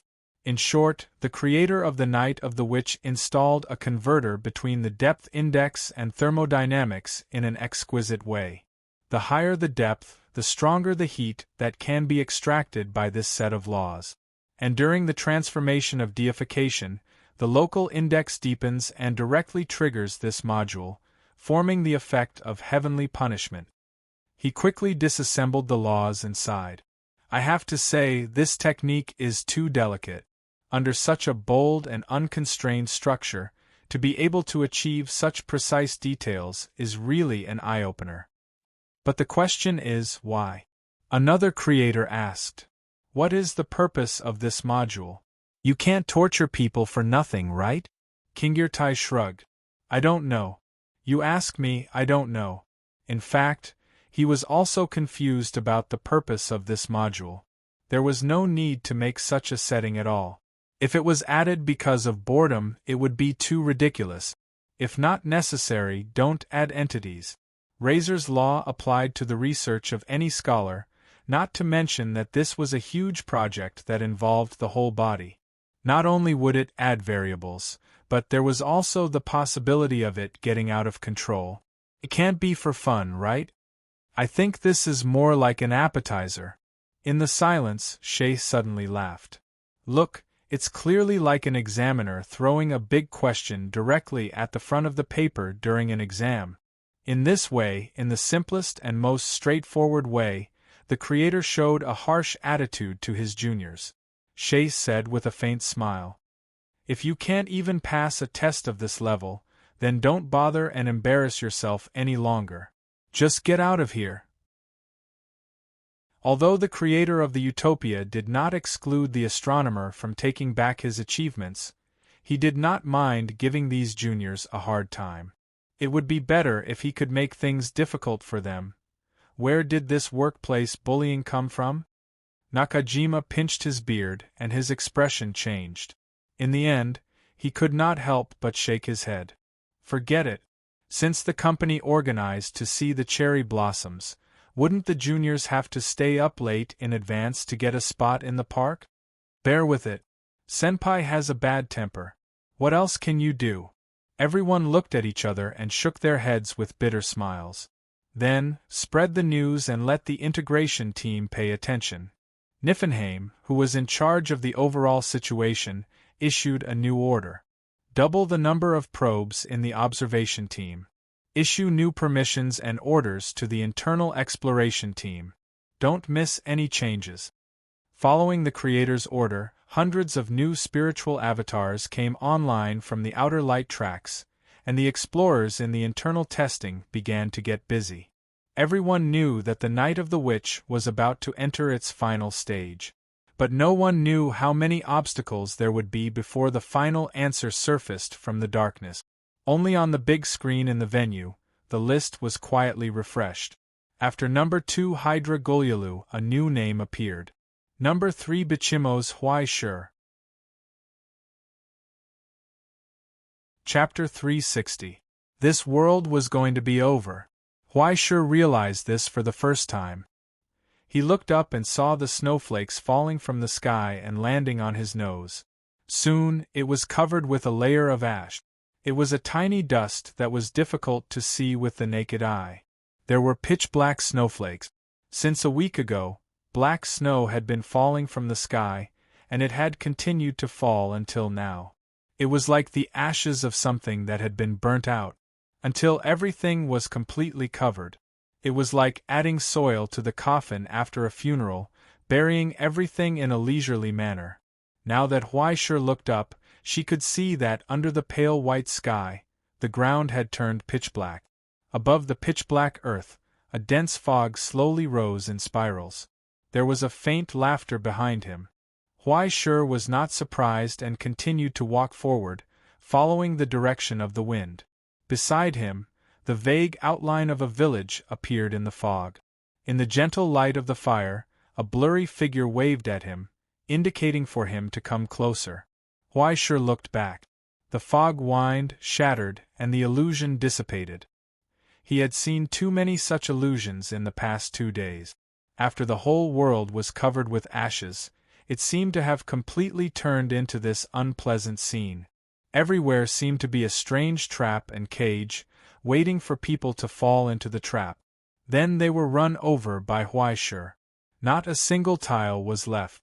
But there seemed to be a lot of people who were run over like this. As she advanced, Huai Shi's footsteps came to a halt. She saw the huge ravines around her, as well as the deep imprint. When he climbed to the top of a mountain ridge and looked down, he saw that the gullies, which were several meters deep, were actually filled with regular marks, just like huge wheel ruts. But even the ruts were a little too huge. It was as if a city had installed caterpillar tracks and wheels on itself, and was slowly passing by. Against the gale, it was heading south. Huai Shi tried to look up at the ruts, but he saw nothing. Obviously, they had passed through here for a long time. But even the endless black snow could not drown out the traces they left behind. After discovering this, Huai Shi didn't know why he suddenly felt a little happy. Even the signs of destruction could not erase the traces of its former existence. There had to be something left behind. Even if it was just wreckage and ruins, it would be fine. That was proof of the existence of life. He continued on his journey, the wind blowing behind him. In any case, there were no more main quests for him to do. It was as if he was wandering around in a sandbox game after clearing the game. He was aimless. He had been walking in this direction for the past week, because a week ago, when the black snow fell, the wind began to blow. At first, the distance was very far, so he couldn't feel any airflow. However, the closer he got to the direction of the airflow, the fiercer the wind became. Black snow filled the sky, making it impossible to see the road ahead. He wanted to know where the wind was blowing. Since he had nothing to do, why not do some exercise? Therefore, Huai Shi decisively went on the road. Once he left, he walked for a week. After seeing the marks of the ruts, he walked forward again. In the end, the wind behind him was like a natural disaster. Huge stones were constantly flying and being swept into the air. Huaishur continued to move forward as if nothing had happened. Like a planetary engine in a certain work, he would gnaw on stones when he was hungry. It was crunchy and filling. Now, he could dig a hole from one side of the mountain to the other side of the mountain for a meal. Eating a meal would take a long time, but in fact, it seemed that there was no problem if he didn't eat. If he was thirsty, he didn't know what to do if he was thirsty. Because recently water was really getting harder and harder to find. However, after he drank an entire lake in one breath last time, he never felt thirsty again. He didn't feel dry at all. And his body was getting bigger and bigger. In the end, he had lost his sense of his body size. The wind couldn't move him at all. He was like a small mountain. The highest mountain range around him seemed to be the height of a wall. He could climb over it with just a few steps. He didn't see anything bigger than himself. With every step he took, the earth rumbled. Many hills collapsed on themselves when he got close. More often than not, he had to be careful and be careful. Otherwise, he would sink into the ground. Isn't this a little too unscientific? Huaishur turned around and asked the singing spirits on the back of the mountain of light, "Will I break through the atmosphere in the end? But then again, do you guys even have an atmosphere here? The sky is infinitely high. You don't even have the concept of outer space." Holy! The spirits of the lizard men praised in unison. Huaishur scratched his head and asked, "Do you have any clues?" Holy! The dead all praised him passionately. Huaishur's dog head twitched. He couldn't help but sigh. "Can you say anything other than holy? Holy! Holy! Holy!" The spirits on the back of the mountain of light sang even more fervently, as if they had been inspired by Huaishur. Huaishur felt extremely powerless. "Fine, you can keep singing. You can even use it as background music, right?" At this point, all of the lizardman's consciousness and spirits were contained within Huaishur's body. Their origin substances were flowing through Huaishur's blood. In short, Huaishur was like a small box that contained the lizardman's final consciousness. Even though this analogy was a bit strange, it wasn't wrong. Their consciousnesses were currently sleeping within Huaishur's bones, and their remaining instincts and beliefs had transformed into a ring of light that constantly praised Huaishur's holiness and greatness. Hoping that they would respond was too much of a fantasy. Just singing for him was already pretty good. At least there was some sound, so he wasn't too lonely. Huaishur continued to listen to the lizardman's song on repeat as he continued to walk forward. In the end, he finally stopped. He raised his head and stared at the sky in the distance. Okay. He finally knew where the wind was coming from. There was a large hole in the sky. All of the air was flowing out of the huge hole, disappearing into the unknown darkness. Huaishur tried to throw a piece of metal in that direction, but when the piece of metal flew into it, it quickly dissipated. In the end, the only thing that came back was an extreme emptiness and coldness. It was impossible for anything to exist in that space. It could be expected that if the air continued to flow out at this speed, the entire world would soon become a vacuum. Just as he stood there scratching his head, he saw specks of light shining through the layers of black snow in the sky. The stars seemed to have become a bit bigger. Then, they became a bit bigger, and a bit bigger. In the end, Huaishur finally reacted and opened his eyes wide in shock. He finally understood. The stars were falling. 4 days later, the burning six-winged, undying bird descended from the sky and landed on the dry desert. It saw the Hydra waiting here. "Didn't you say you were waiting for me at the seaside?" The undying bird asked in confusion. "That's what I said." The Hydra's 9 heads replied expressionlessly, 2 days ago, this was the seaside." The undying bird was silent for a long time and asked with a dry voice, "Where is the thing you wanted to show me?" "Follow me." The Hydra turned its huge body and walked slowly towards the depths of the dry ocean. They walked forward for 3 days and then stopped in front of the huge steel mountain. The rough piece of black iron fell from the sky, smashing the skeleton of a whale, and then crushing countless barnacles and corals. After leaving a deep trench on the seabed, it was wedged deep into the broken seabed. On the huge iron block, there were still traces of blue flames burning slowly, like a candle in the wind. "Didn't you want to see the falling stars?" The Hydra lifted the tip of its tail and pointed, and said to the undying bird's ugly face, "This is it." In the distance, in the dry desert-like seabed, countless large and small iron blocks had sunk into the sand, and the once majestic and glorious appearance could no longer be seen. This was the final destination of the stars.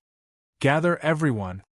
After a long silence, the six-winged undying bird spread its huge wings and soared into the sky. "This is not something that can be solved by one person." Huaishur stood in the middle of the black snow that had stopped falling. This should be the edge of the country of fog, the place where he was immersed in the illusion. He even played fight the landlord here with two brothers who came from nowhere. But now there was nothing left here. There was only dead silence. In the deepest part of the dissipating fog, Huaishur found a few skeletons snuggling together. Before the end of the world, they had already fallen asleep in each other's arms. They were free from fear and despair. Huaishur stood there in a daze for a long, long time. He lifted the tip of his tail and dug a pit for them. He carefully put them in there and covered them with soil. Because he did not know their names, Huaishur did not even know how to set up a tombstone for them. "I originally wanted to bring you with me." Huaishur scratched his head, sighed gloomily, and turned to leave. After taking a few steps, he turned back and sincerely thanked them. "Thank you for the stew." No one responded. In the spiraling fog, the old outline of the cat grandmother seemed to appear. She waved at him and disappeared again. Huaishur did not know where he could go. The whole world seemed to be ending. Along the way, he did not see anything alive at all. He could only find decay and distortion in the increasingly serious depth index. The whole world was slowly dying, as if it had really become the world after death. It had become hell. And just as Huaishur was deep in thought, he felt the sky above his head tremble slightly. He thought it was an illusion. The sky trembled again. When he looked up, he saw that in the center of the sky, the light of the big fireball was rapidly diminishing. Like an old light bulb, it struggled to flash twice. It was extinguished. The world fell into darkness. The sun was gone. Huaishur opened his mouth in a daze. He began to feel lucky that he still had a huge light bulb with him. Chapter 361.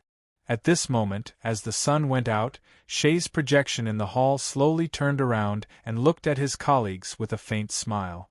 "Now, no one doubts my previous inference, right?" "Your previous inference?"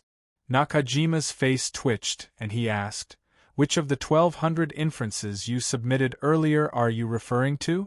The one about the man-eating flower cross-species mating?" Be serious, my friend." Shay's expression became serious. "You know which one I'm talking about. So, next time, can you be more straightforward and announce in advance when you decide to announce a new discovery?" Niflheim glanced at this guy and emphasized, "At least, you shouldn't put important inferences in a pile of insignificant things." "Aren't I just bringing a little surprise to everyone?" Shay shrugged. Anyway, even he himself did not know how many of his 1,200 inferences were correct and reliable. In any case, the man-eating flower cross-species mating was definitely not reliable. And now, no matter how confused the creator was, he should be able to see the question on the test paper clearly. This was the theme of the Witch's Night. Survival and survival in the end of the world. Wasn't the reason why the explorers were given so much time in advance to prepare for the arrival of this moment? If before it was time to raise an army for 1,000 days, now should be the time to go to war. What kind of life form, what kind of existence, what kind of species, and what kind of social structure could survive in such a bad situation for a long time? Evolving in the abyss was to not perish in the abyss. So now destruction was coming. Who would be the one to continue living? No one was sure. It was like locking the ascendants in a border, then cutting a wedge and sinking the border bit by bit into the bottom of the abyss. There was nowhere to escape. How to live longer? This was the essence of this doomsday evolution theory. There were no nuclear bombs, no zombies, and even no indescribable monsters. There was only a world that gradually withered and gradually fell into the depths of death. Everyone who was contained in this iron box would feel a wave of fear and uneasiness. Actually, I have a suggestion, Nakajima said. Kinjelt nodded. I have one too. Shaw shrugged. I don't care.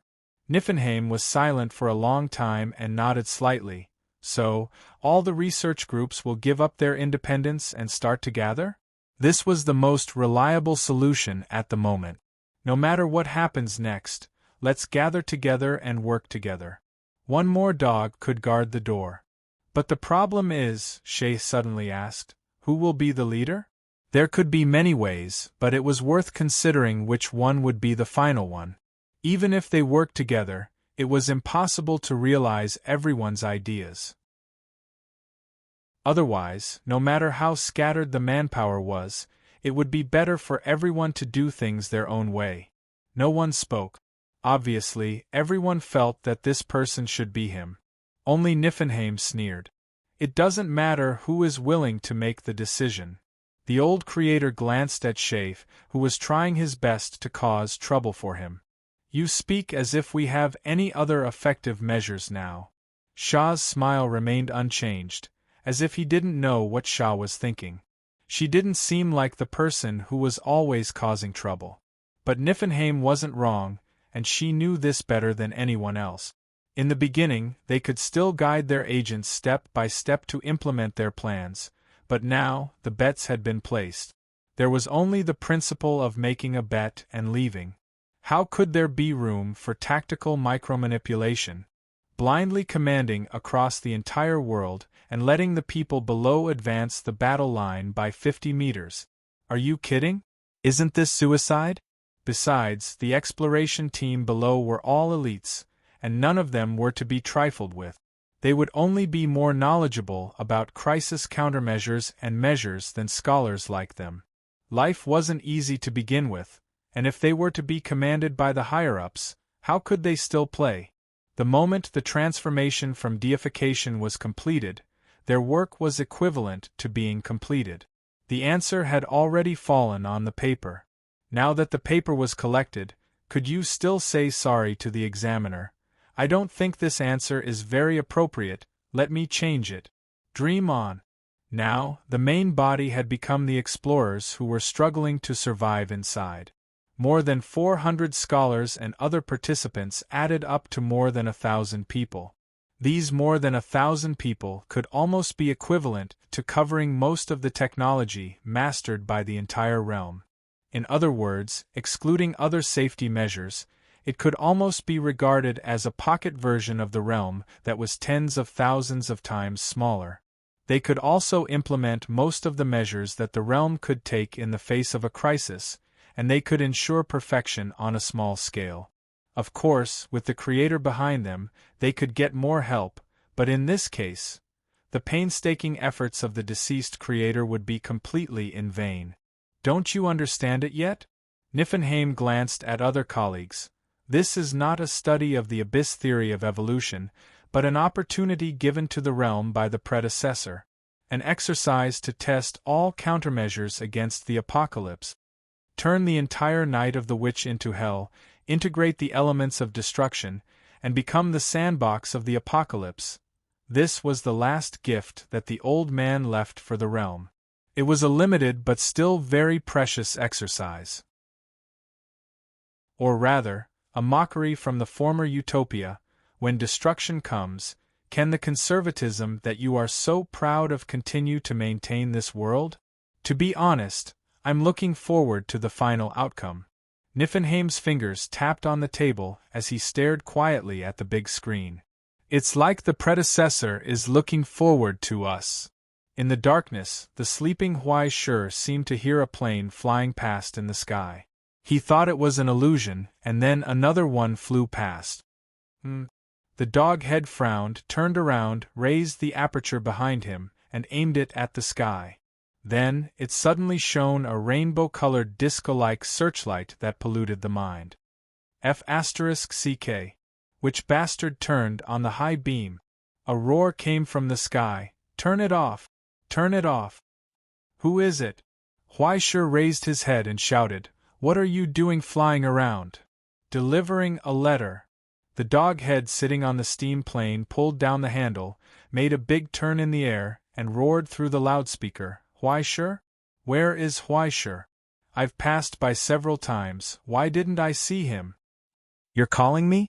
In the darkness ahead, a huge dog head slowly rose and looked at the plane that flew past like a mosquito. The dog's voice was like thunder, I'm here. Oh my God, it's so big! The dog head who was flying the plane almost peed in fright. The steam plane accidentally lost control and stalled and fell. Then, Huai Shi immediately raised the tip of his nail and grabbed it. He lifted it up and placed it in front of an eyeball that was half the size of a football field to carefully examine it. You're calling me? What's the matter? The dog head climbed out of the plane and tried to lift the searchlight, almost falling off Huai Shi's nail. Even the special strong searchlight could not see clearly. It could only see his ears from the tip of his nose. This was already a huge scale beyond his imagination. He was halfway through swearing when he suddenly realized something. He forcibly swallowed it back into his stomach and squeezed out an awkward smile. What did you eat to grow so big? Stone. Do you want some? Crunchy? Huai Shi pulled out a stone pillar from the ground and stuffed it into his mouth. It was as if he was chewing on sugarcane. Amid the crunching sounds, stone chips flew everywhere. The dog head's eyes twitched wildly, especially when he saw the exposed iron ore in the twisted stone pillar. When Huai Shi closed his teeth and sparks flew, he was so scared that he almost peed himself. We're all explorers, why are you so good at work? It was not until Huai Shi finished chewing on the stone pillar and wiped his mouth that he asked, Why aren't you talking? It's a long story. The child doesn't have a mother? Huai Shi tentatively added, and the dog head's expression began to twitch again. It couldn't be helped. It was really difficult to finally find someone to talk to. As if he had a premonition about Huai Shi's endless stream of obscenities, the dog head said everything he wanted to say in rapid succession. The witch's night has begun to turn into an apocalypse. The astronomy committee will gather all the surviving explorers to tide over this difficulty together. If you want, you can go south from here until you can see the stars. Then, under the only star, we will set up an apocalyptic battlefront and welcome the arrival of every explorer. After saying all this in one breath, the dog head jumped back onto the plane and tried to turn the engine rotor. After the machine was restarted, he put on the windshield and waved at Huai Shi. Hey, brother, let go. I still have to deliver letters to other places. Oh. Huai Shi hurriedly let go of his claws. His movement was a little too big and almost threw the dog head's plane into the sky. Then, he reacted and reached out to grab the plane that had just flown back. Wait, are you shaking me? He widened his eyes. Didn't the stars all fall? Then we don't know how to launch satellites. The dog head was furious. Can you not use so much force? I'll flatten the plane for you. Okay. Huai Shi awkwardly let go of her hand and the plane fell straight down. Soon, it drew an arc with great difficulty and rose up again. After pressing its horn at Huai Shi twice in annoyance, it flew off into the distance with a plume of smoke coming out of its mouth. Huai Shi heard the sound of heavy footsteps in the distance. They were heading south. More planes were flying in all directions with loudspeakers and searchlights, broadcasting 24 hours a day, telling every survivor to go to the place with the stars. For some reason, Huai Shi's gloomy mood improved a little. This world was not dead yet. Because there were still people who had not given up. Someone. He gave a shout of pleasure, drawing out a long note in the broken silence. Brother Zhangya deserves it. Then, behind him, in the colorful RGB light pollution, hundreds of thousands of lizardmen sang in unison, escorting Bichimos on his journey once again. To the south. Chapter 362. There's a big guy going over. Receive him with care. 7 days ago, the goblin in charge of receiving telegrams in the Eternal Titan Empire received a signal from the border outpost. Big guy. The goblin on the iron chair looked down at the telegram and couldn't help but look out the window at the countless behemoths rumbling through the darkness. He suddenly sneered and shook his head. Who doesn't know that it's a big guy? Don't be surprised.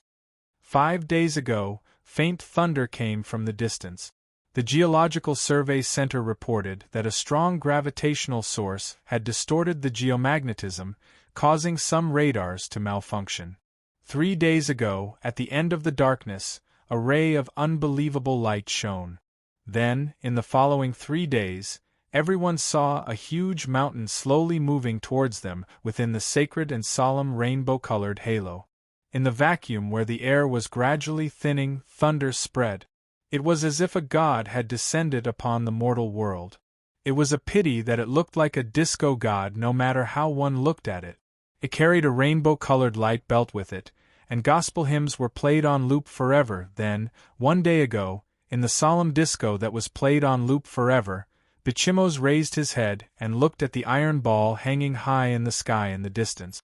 It was still glowing with a pleasant light. That should be the satellite they were talking about? He opened his mouth and stuck out his tongue, wanting to take a bite or two. Was this thing delicious? The goblin supervisor of the telegram center had been hung upside down on the signal tower by the six-winged undying bird. That's the big guy you were talking about? The undying bird pointed at the huge mountain rumbling forward in the distance and roared. Then what are we? Pocket-sized toys. Under the divine might, the goblin supervisor simply rolled his eyes, foamed at the mouth, and lost consciousness. Then, Huaisher saw a dot of fire rapidly enlarging in front of his eyes. Friend, wait. The flaming undying bird landed on Huaisher's nose and flapped its wings vigorously to show its existence. Don't go any further. If you go any further, the ground below us will tilt up. It was like a seesaw. Huaisher's existence caused the entire vast plain to faintly warp. The level indicator was tilted by at least 5 degrees, and it might be even higher if they continued forward. Not only that, but all the work in the city had stopped because of Huaisher's arrival. I don't know if it's good or evil. He was almost on full alert. Then I'll stop here. Huaisher followed his advice and stopped in her track. The phoenix heaved a sigh of relief. He felt a little embarrassed when he told Huaisher not to go any further. He was the one who had asked her to come, but now that she was here, he had asked her to stop outside the door. Putting aside the fact that it was a matter of politeness, he shouldn't have done that. But the problem was, this tonnage was too big. Even the undying bird, which had grown rapidly after its deification, was not as big as his head. What did this big brother eat to grow up? Then, he saw Huaisher's dog head reveal a simple and honest smile. I'm a little tired from walking. Is it okay if I sit for a while? Of course. Wait. The undying bird wanted to nod out of habit, but when it remembered the quality research report submitted by the scholars below, its face immediately turned green. But by the time he wanted to stop it, it was already too late. Bichimos, who was as huge as a mountain, had adeptly lowered its 4 legs. Then, it sat down in the sudden burst of hurricane, lay down, and stretched its 4 legs, accompanied by a roar that shook the earth and mountains. It was as if a mountain had smashed into the entire plain out of thin air. Terrifying tremors spread in all directions. Waves of air swept across. Visible to the naked eye, the steel city hundreds of kilometers away suddenly shook. It jumped more than a meter high from the flat ground and smashed into the ground again. It emitted a sharp whine of twisted metal. "Oh, it seems like I've broken something," Huaishur, who finally felt that he had messed up, raised his head in astonishment and looked at the undying bird blankly. "Are you all right?" "No, I'm fine." The undying bird swallowed a mouthful of old blood into its stomach and forced a smile. "Motherf *Ker, why is this dog so big?" It was already 2 days later when Huaishur finally settled down near the city. It took him a day just to move around the city. He had to slow down his movements as much as possible to avoid causing a greater impact. Otherwise, if he stepped on it twice more, the joint city-state below would be gone. Just like that, Huaishur settled down here. It should now be called the Eternal Titan Empire Enhanced Version v3.0. The original underground empire united several cities and races on the surface to form a new city. In addition to the original capital, 4 satellite cities were radiated out. With the assistance of Huaishur, the first supergiant metallurgical base was established at the foot of the mountain. In any case, Huaishur's specific job was to sit down, lie down, and not move around when there was nothing to do. When they needed him, he would spit out a mouthful of fire or saliva to help with the forging of large steel structures or other million-ton alloy equipment. In return, the city-state specially sent a team of experts to accompany Huaishur 24 hours a day and talk nonsense. It had to be said that everyone got along pretty well. In addition to the scholars, there were also many military officers and operatives among the explorers. However, the one that Huaishur got along with the most was another giant beast known as the Hydra, an alchemist who specialized in the study of origin substances. Since she had nothing else to do, Huaishur decided to make up for her metal studies. After all, she was only lacking in the basics, and she had also managed to scoop out quite a bit of origin substance knowledge from Golyulu. "I have to say, it's a waste of talent for someone like you to be in the Astronomy Society." After a day of lessons, Golyulu sighed from the bottom of his heart. "Do you want to consider developing in the Stone Cauldron Society?" Huaishur was overjoyed. "Am I one of those geniuses in alchemy?" No, no, no. With your aptitude in alchemy, it's actually very ordinary. Although you have a lot of experience in metals and origin substances, but Golyulu looked like he was at a loss for words. He had only used 2 lessons to figure out Huaishur's level in alchemy. He had a lot of hands-on experience, but he was lacking in theory. That was fine, but the key was, Huaishur really didn't have any talent in alchemy. Giving him a recipe and letting him pick the ingredients according to the recipe was definitely not a problem, but if he wanted to improve it or something else, it would be better to talk about what they were eating tonight. Simply put, Huaishur could be a good assistant and tool, but he definitely couldn't become the leader of the workshop. Not to mention innovating the old and creating new result. "Then why are you looking for me?" Huaishur rolled his eyes. "Because you can fight," the Hydra said in a trembling voice. "Does our Stone Cauldron Society lack alchemists? What we lack is people like you who can fight. If you're willing to join the Stone Cauldron Society, not to mention your alchemy license, with my teacher Garland's face, the Stone Cauldron Society will cover all the materials you need for stigmata in the future." Huaishur's eyes had rolled all the way to the back of his head. Wasn't this still a freaking craftsman? Even if they were both craftsmen, how could the Astronomy Society's craftsmen be the same as the Stone Cauldron Society's craftsmen? One was a tool to protect the realm, while the other could only sit in the gatehouse and be a staff. There was a huge difference in quality. Moreover, Huaishur was an official person, different from those contract workers who were part of the operation. Not to mention that he was a military officer who could travel through the realm and most of the borders. His military rank was at least at the rank of lieutenant. He couldn't even finish the ribbonfish distributed by the unit every year, so how could he work for others? Besides, his goal was to become a craftsman. He was an artist. Could an artist be a hired thug? What a disgrace! He completely forgot that he deserved to be struck by lightning for using his cello-playing method to hack people. Huaishur righteously rejected Hydra's poaching operation. Well, in front of the undying bird. As the creator who presided over the Night of the Witch this time, Niflheim chose the undying bird as his agent for a reason. As a retired officer of the 4 major legions of the Astronomy Society, this experienced ascendant had been engaged in the development of Hell for a long time after retirement. Later, he responded to the re-employment and joined the Abyss archaeological team, becoming an expert in the disposal of relics. He even survived until the age of 54. In addition to being bold, careful, and lucky, he had a lot of experience in fighting. Most importantly, he had a deep background. He could be said to be a direct descendant of the Astronomy Society and the backbone of the Command Bureau. Hearing that Huaishur was so loyal, he nodded his head in satisfaction. "Young man, you can yell, I'll make arrangements after we get out." But in the end, these were just seeking joy in the midst of bitterness. Everyone just got together to chat after being lonely for a long time. The long darkness had affected the spirit of every explorer. It was said that there were many conflicts in the city every day, but they were quickly suppressed by powerful bullets.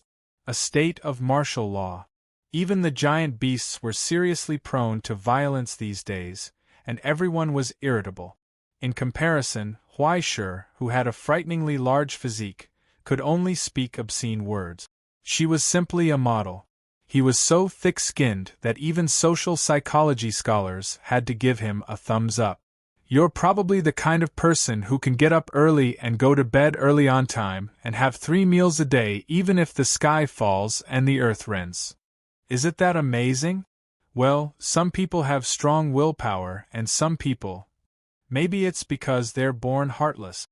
The scholar who came to give him psychological counseling bowed his head and wrote and drew in his notebook, ticking all the boxes. "To be honest, I've studied social psychology for so many years, and this is the first time I've seen someone with such an unhealthy mentality. It's a bit too amazing. Are you interested in cooperating with me for research later? As long as you're willing to cooperate with me to do a warm-up exercise. Yes, the kind where you're a target." Huaishur grinned and used a gentle smile to dissuade every scholar who wanted to have ideas about him. After waiting for more than half a month, almost all the explorers had gathered. It was said that the temporarily assembled probe indicated that there seemed to be more places further away, but it was too late to get there. They could only send out a few explorers who had evolved races to fly through the night to inform them. On the other hand, around the name, Eternal Titan Empire, which seemed to be a complete idiot, the planes were completely different from half a month ago.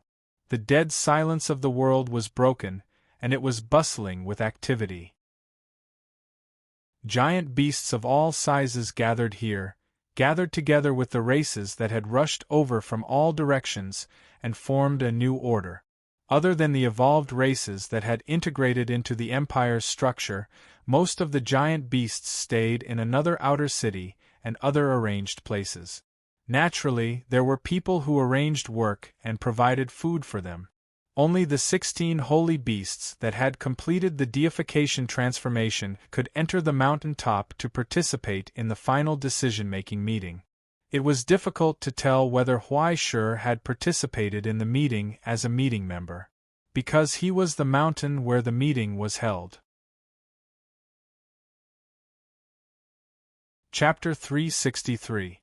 The people who presided over the meeting were the undying bird as the representative of the explorers and the fox as the representative of the scholars. The people who participated in the meeting all squatted in front of Huaishur, and a few couldn't sit still and ran to Huaishur's nose and horns. Due to the urgency of the situation, there was no time for fancy things like a meeting room or a Doomsday countermeasure headquarters. Everyone just needed to find a place to sit down. There wasn't even a cup of tea. The monster meeting was that simple and direct. I think everyone already understands the specific situation, so I won't say more. The six-winged undying bird said straightforwardly, "Everyone, work together and try to survive the Doomsday. This is no longer a problem that can be solved by one person. If anyone wants to fly alone, say it, and I will send him out." Once the words were spoken, everyone had no objections. At this time, those who wanted to leave the group and act on their own were definitely brainless examples. Leaving this kind of idiot was also a scourge, so it was better to simply send him away. The world was about to be destroyed, and they still had their own little plans. It was completely reckless. What's more, 80% of the people who entered here were members of the Astronomical Association and naturally belonged to the same system. At this moment, no one objected to the undying bird and the fox taking over the management right. In addition to relying on force to survive the Doomsday, wasn't it also relying on brains? There was no way out if one went alone. They would starve to death. Well, except for Huaishur. The reason he stayed was very simple. He just wanted to find someone to talk to.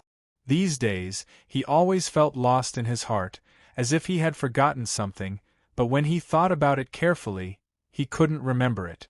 This made him feel particularly lonely. He always felt that he shouldn't be like this, but he couldn't tell what it should be. He thought he just lost something. But no matter what, he couldn't say what he lost. It could only be attributed to excessive mental pressure. It was a pity that no doctor could prescribe him any medicine, and there was no medicine large enough to be thrown into his mouth and have enough medicinal effect. 2 puffs of air came out of his nostrils gloomily, raising a cloud of dust. Then he was glared at by several approaching behemoths. He smiled awkwardly and stopped talking. His mind was wandering. For some reason, he was in a bad mood. He wasn't even interested in exploring the witch's night anymore. Just let it be. Anyway, it was fun to slack off. The phoenix and the fox had obviously made arrangements long ago. After everyone expressed their opinions, they quickly divided the responsibilities and personnel. All of the behemoths obviously had their own work to do. For example, Hydra, as one of the few alchemists here, had to maintain a deep balance in the city. He had to smoothly discharge all the abyssal sediment from the preset flood diversion channel to avoid any hidden dangers that would accumulate over a long period of time and suddenly erupt, turning all the races into erosion species. The huge flying jellyfish in the sky, Huang Yuqian, was responsible for the water supply. Except for her talent, it was difficult for the people here to produce a large amount of pure water for the city's drinking and industrial use in a short period of time. It was worth mentioning that the Taurus constellation was not present. As the creation of Gear Air Tai, the Taurus constellation turned itself into an energy creature, looking like a floating thundercloud. But now, as the world gradually became desolate, it was difficult for the Taurus constellation to maintain its shape. Like a candle in the wind, it could only live in the central reactor of the Titan Empire. As the energy director, he was responsible for managing the central reactor. With him around, at least the energy problem would not be too much to worry about in the short term. Anyway, it was not afraid of radiation. In the past 2 days, it had begun to conduct fission experiments. Presumably, it would soon be able to enter the nuclear power generation. This group of cheating scholars had already built airplanes and launched satellites in the steam age. When the time came, who knew what they would come up with? The scholars would stabilize the law in the abyss and try to maintain the depth of an area so that it would not be too exaggerated. With the help of alchemists, they would avoid distortions and strange phenomena in the gathering area. And now, the tens of millions of various evolved races in the city were their hands and feet and eyes. These species created by the explorers of the race route did not have too many distracting thoughts and desires except for their own nature. And they were 100% obedient to the orders of the Patriarch, which was the best way to maintain them. Then, as the water source and energy were settled, The food was also handed over to another tree person who had completed the transformation of deification. Other crops such as wheat were a little troublesome, but mushrooms were enough. It was foreseeable that for a long time to come, the eternal Titan Empire would be shrouded in the shadow of mushrooms. There would be endless stir-fried mushrooms, steamed mushrooms, mushroom stew, abyssal mushroom soup. Huaishur was in the mood to talk to the tree person about cooking in a low voice. In the end, when the conversation was about to end, the tree person had already patted its chest and said, "It's a piece of cake. I'll go back and make some glowing mushrooms. The kind that will release colorful golden light when cooked. It's high-end." Presumably, the group of goblins, kobolds, and even gnomes would smile happily if they knew that they would have glowing dishes to eat every day in the future. Then he found that most of the participants had left. "That's it?" Huaishur stared at the undying bird in disbelief. The undying bird nodded. "Yes. But it's not my turn yet." Huaishur moved closer to the dog's head and opened his eyes wide. "What about mine? What about mine?"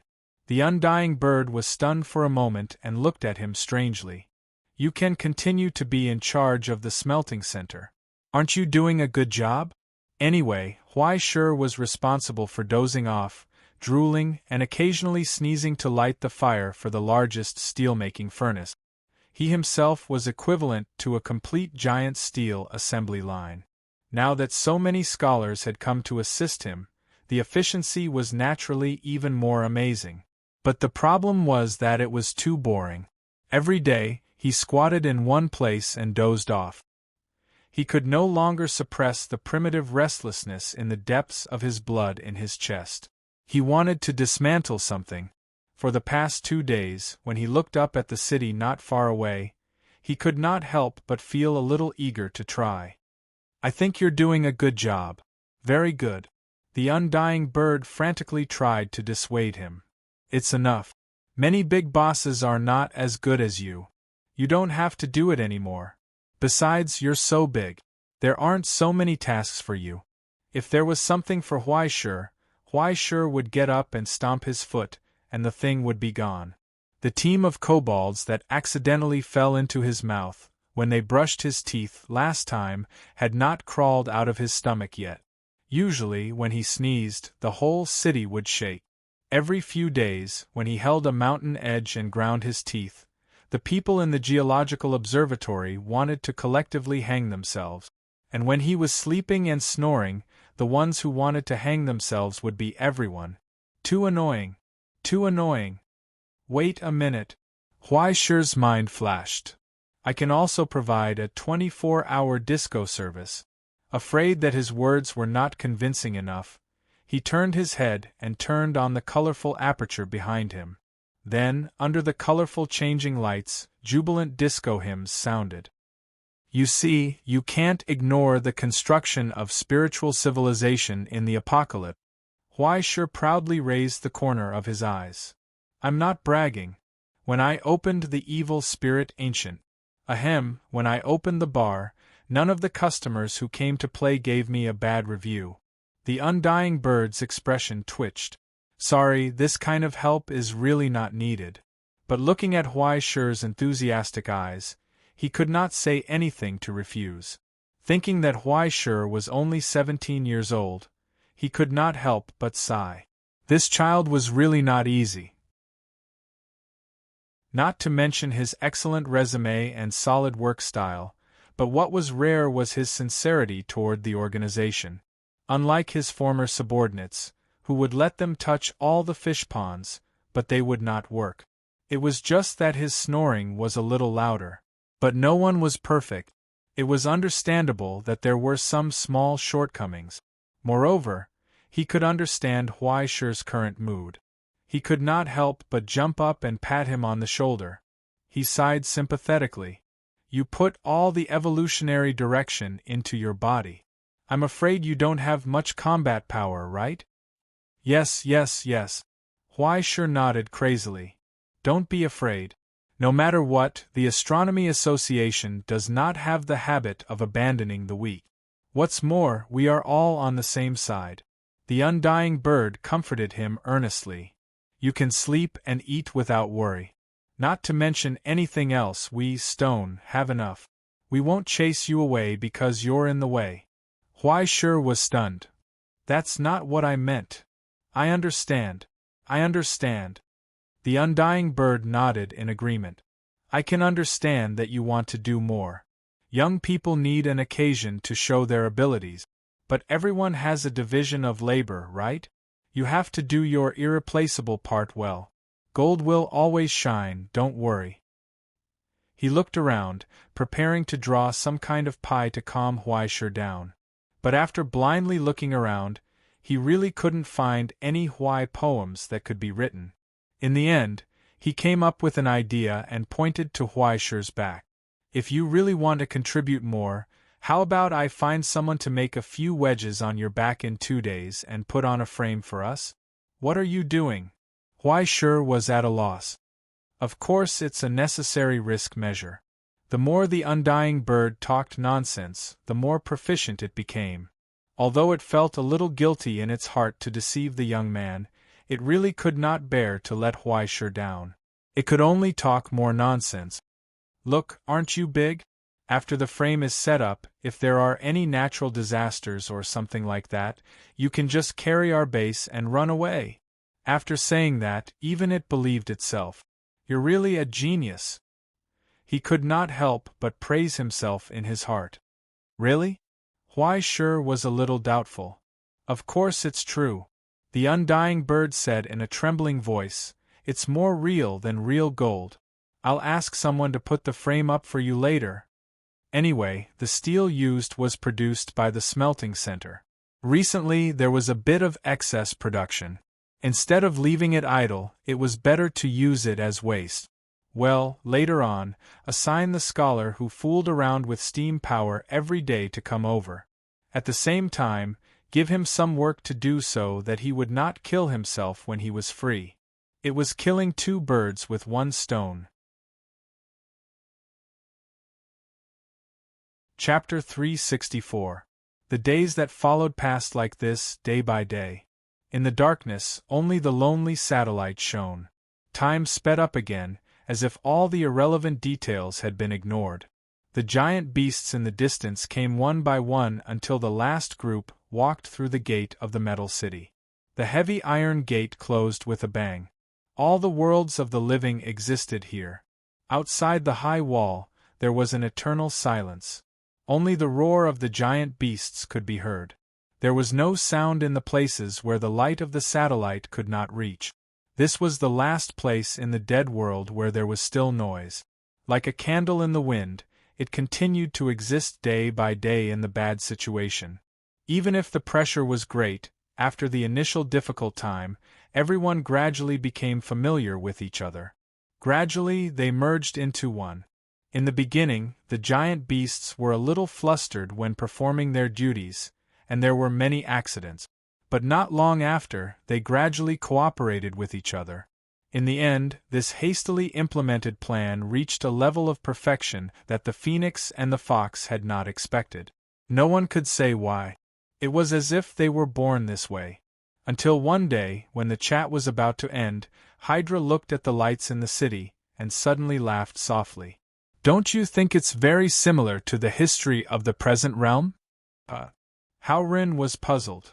I mean, the current situation and the relationship between us and other evolved races, don't you think it's familiar? Hydra said indifferently. If the giant beasts are gods, the races play the role of humans. We are the gods and they are the mortals. After leaving the protection of the gods, humans will be buried in the darkness. After losing humans, the world maintained by the gods will be meaningless. This world is so cruel, we have to stick together to survive. It's just like the Chaos Era in BC. Chaos Era? Huaishur was silent for a long time. Suddenly, he asked, there has never been any historical data to prove that, right? It's just that there is no direct evidence. But if all the inferences and guesses are rejected because of this, what's the point of history? Hydra's huge head shook slightly. Although the scholars refused to admit that the ambiguous era once existed, For the alchemists, that era is the most fascinating era. Hell and the earth have not been separated, the traces of the gods have not left the mortal world, and the chaos and destruction of an earlier era still have real traces. At that time, the Golden Age had yet to end. Huaishe rolled his eyes lazily. I don't think there's anything wrong with not having a god. It's annoying to have someone flying above my head every day. Aha, a typical astronomer's thinking. Hydra laughed softly. Forget it, there's no point in arguing about these ambiguous and imprecise things. I just feel a little surprised that I can play the role of the gods one day. He paused for a moment and revealed a strange smile. Say, in the era before the ancient times, would a creature like me be called the Grim Reaper? Huaishe was stunned for a moment. In order to complete his work, Hydra basically lived underground in the city, the place where the abyssal sediment was the thickest in the entire city. All the dead consciousness would sink there along with the dissipated source substance, and then be burned in the converter. The remaining abyssal sediment would be separated out along with the matrix. It was through this method that the depth and stability of the city could be guaranteed, and it would not turn into a strange hell overnight. In terms of duties and appearance, Hydra could indeed call himself the Grim Reaper in this short dream. If I'm the Grim Reaper, then the Phoenix is the sun god, Desolation is the water god, and the Taurus is the thunder god. Other than that, there are also the satellites of the god of light. The scholars gathered together can be called the god of wisdom. Those sentries flying in the sky all day long will be called the god of messengers and travel. Don't you think it's reasonable? What about me? Huaishe blinked curiously. What kind of god am I? What do you think? Look at you lying in the smelting center every day. Of course you are the god of forging and craftsmanship. Do you still need to think about it? Hydra looked at Huaishe's current body shape and nodded. According to the Pantheon period before the Holy Spirit genealogy in Rome, you might be the type with the blood of the Titans. Huaishe could not help but roll his eyes. You just want to say that I'm ugly, right? Haha, you're quite self-aware, aren't you? In the face of Hydra's teasing, Huaishe raised his claws indifferently and grabbed a handful of ores from the pile of ores beside him. He chewed on them like peanuts, and spat out the ores all over the ground. Amidst the loud rumbling sounds, Hydra could not help but feel a headache. He glanced at Huaishe and said, "You rascal, did you grow bigger recently?" "Did I? I don't think so."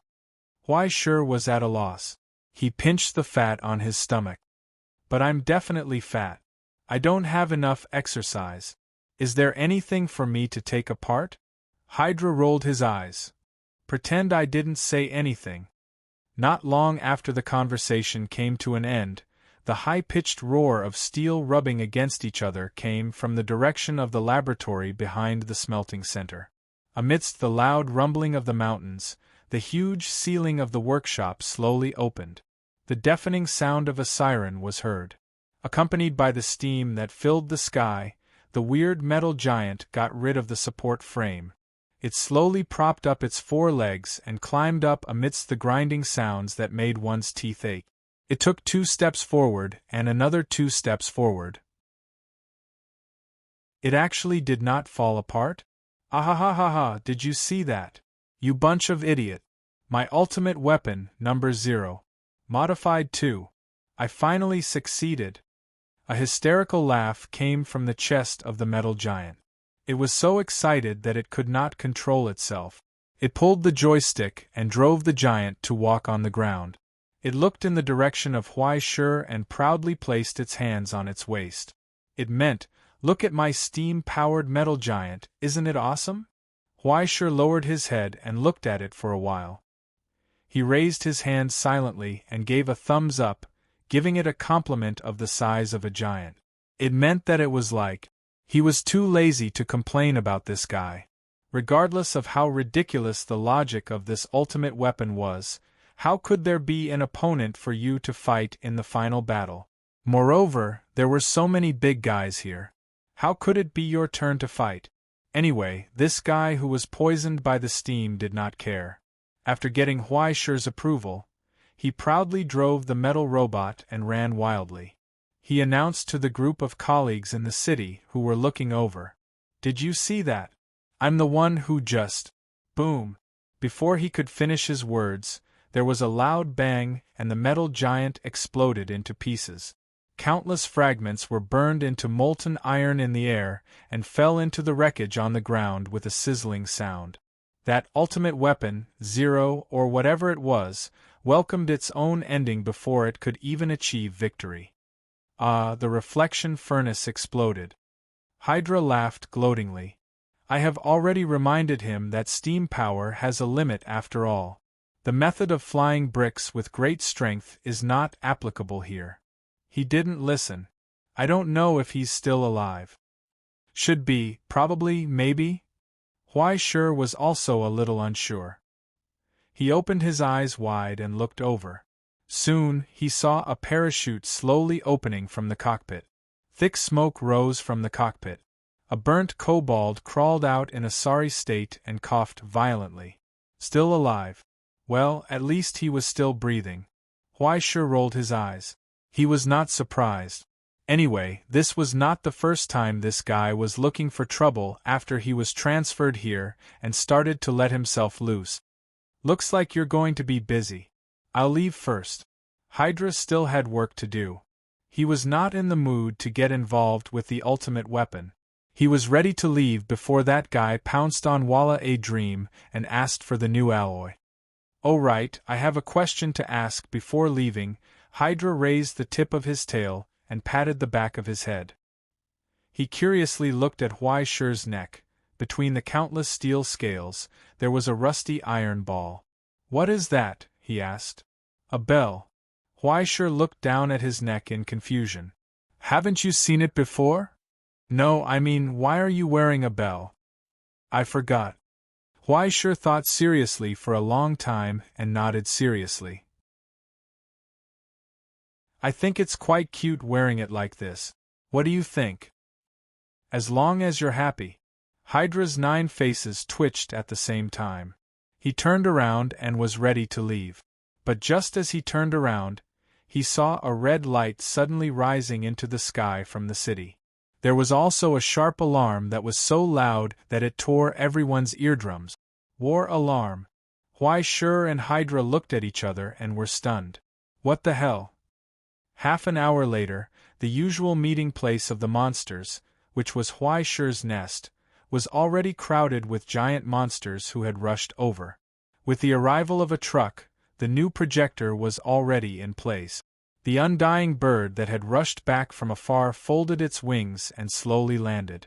Without waiting for him to stand still, the giant monsters started to ask questions. What's the situation? I'm so thirsty. Give me some water first, see for yourself. The undying bird took off the camera on its neck and threw it over. Then, it opened its mouth wide and motioned for the desolate emperor to pour some rain. After finally drinking enough, it took a breath. And on the huge projection screen, which was in front of Huaishir's chest, the video taken by the undying bird finally played to the most important part. On the barren land, countless surging black tide. You're tuning in to the Phoenix Nights YouTube channel. Don't forget to subscribe and join us on this journey to catch the most captivating stories.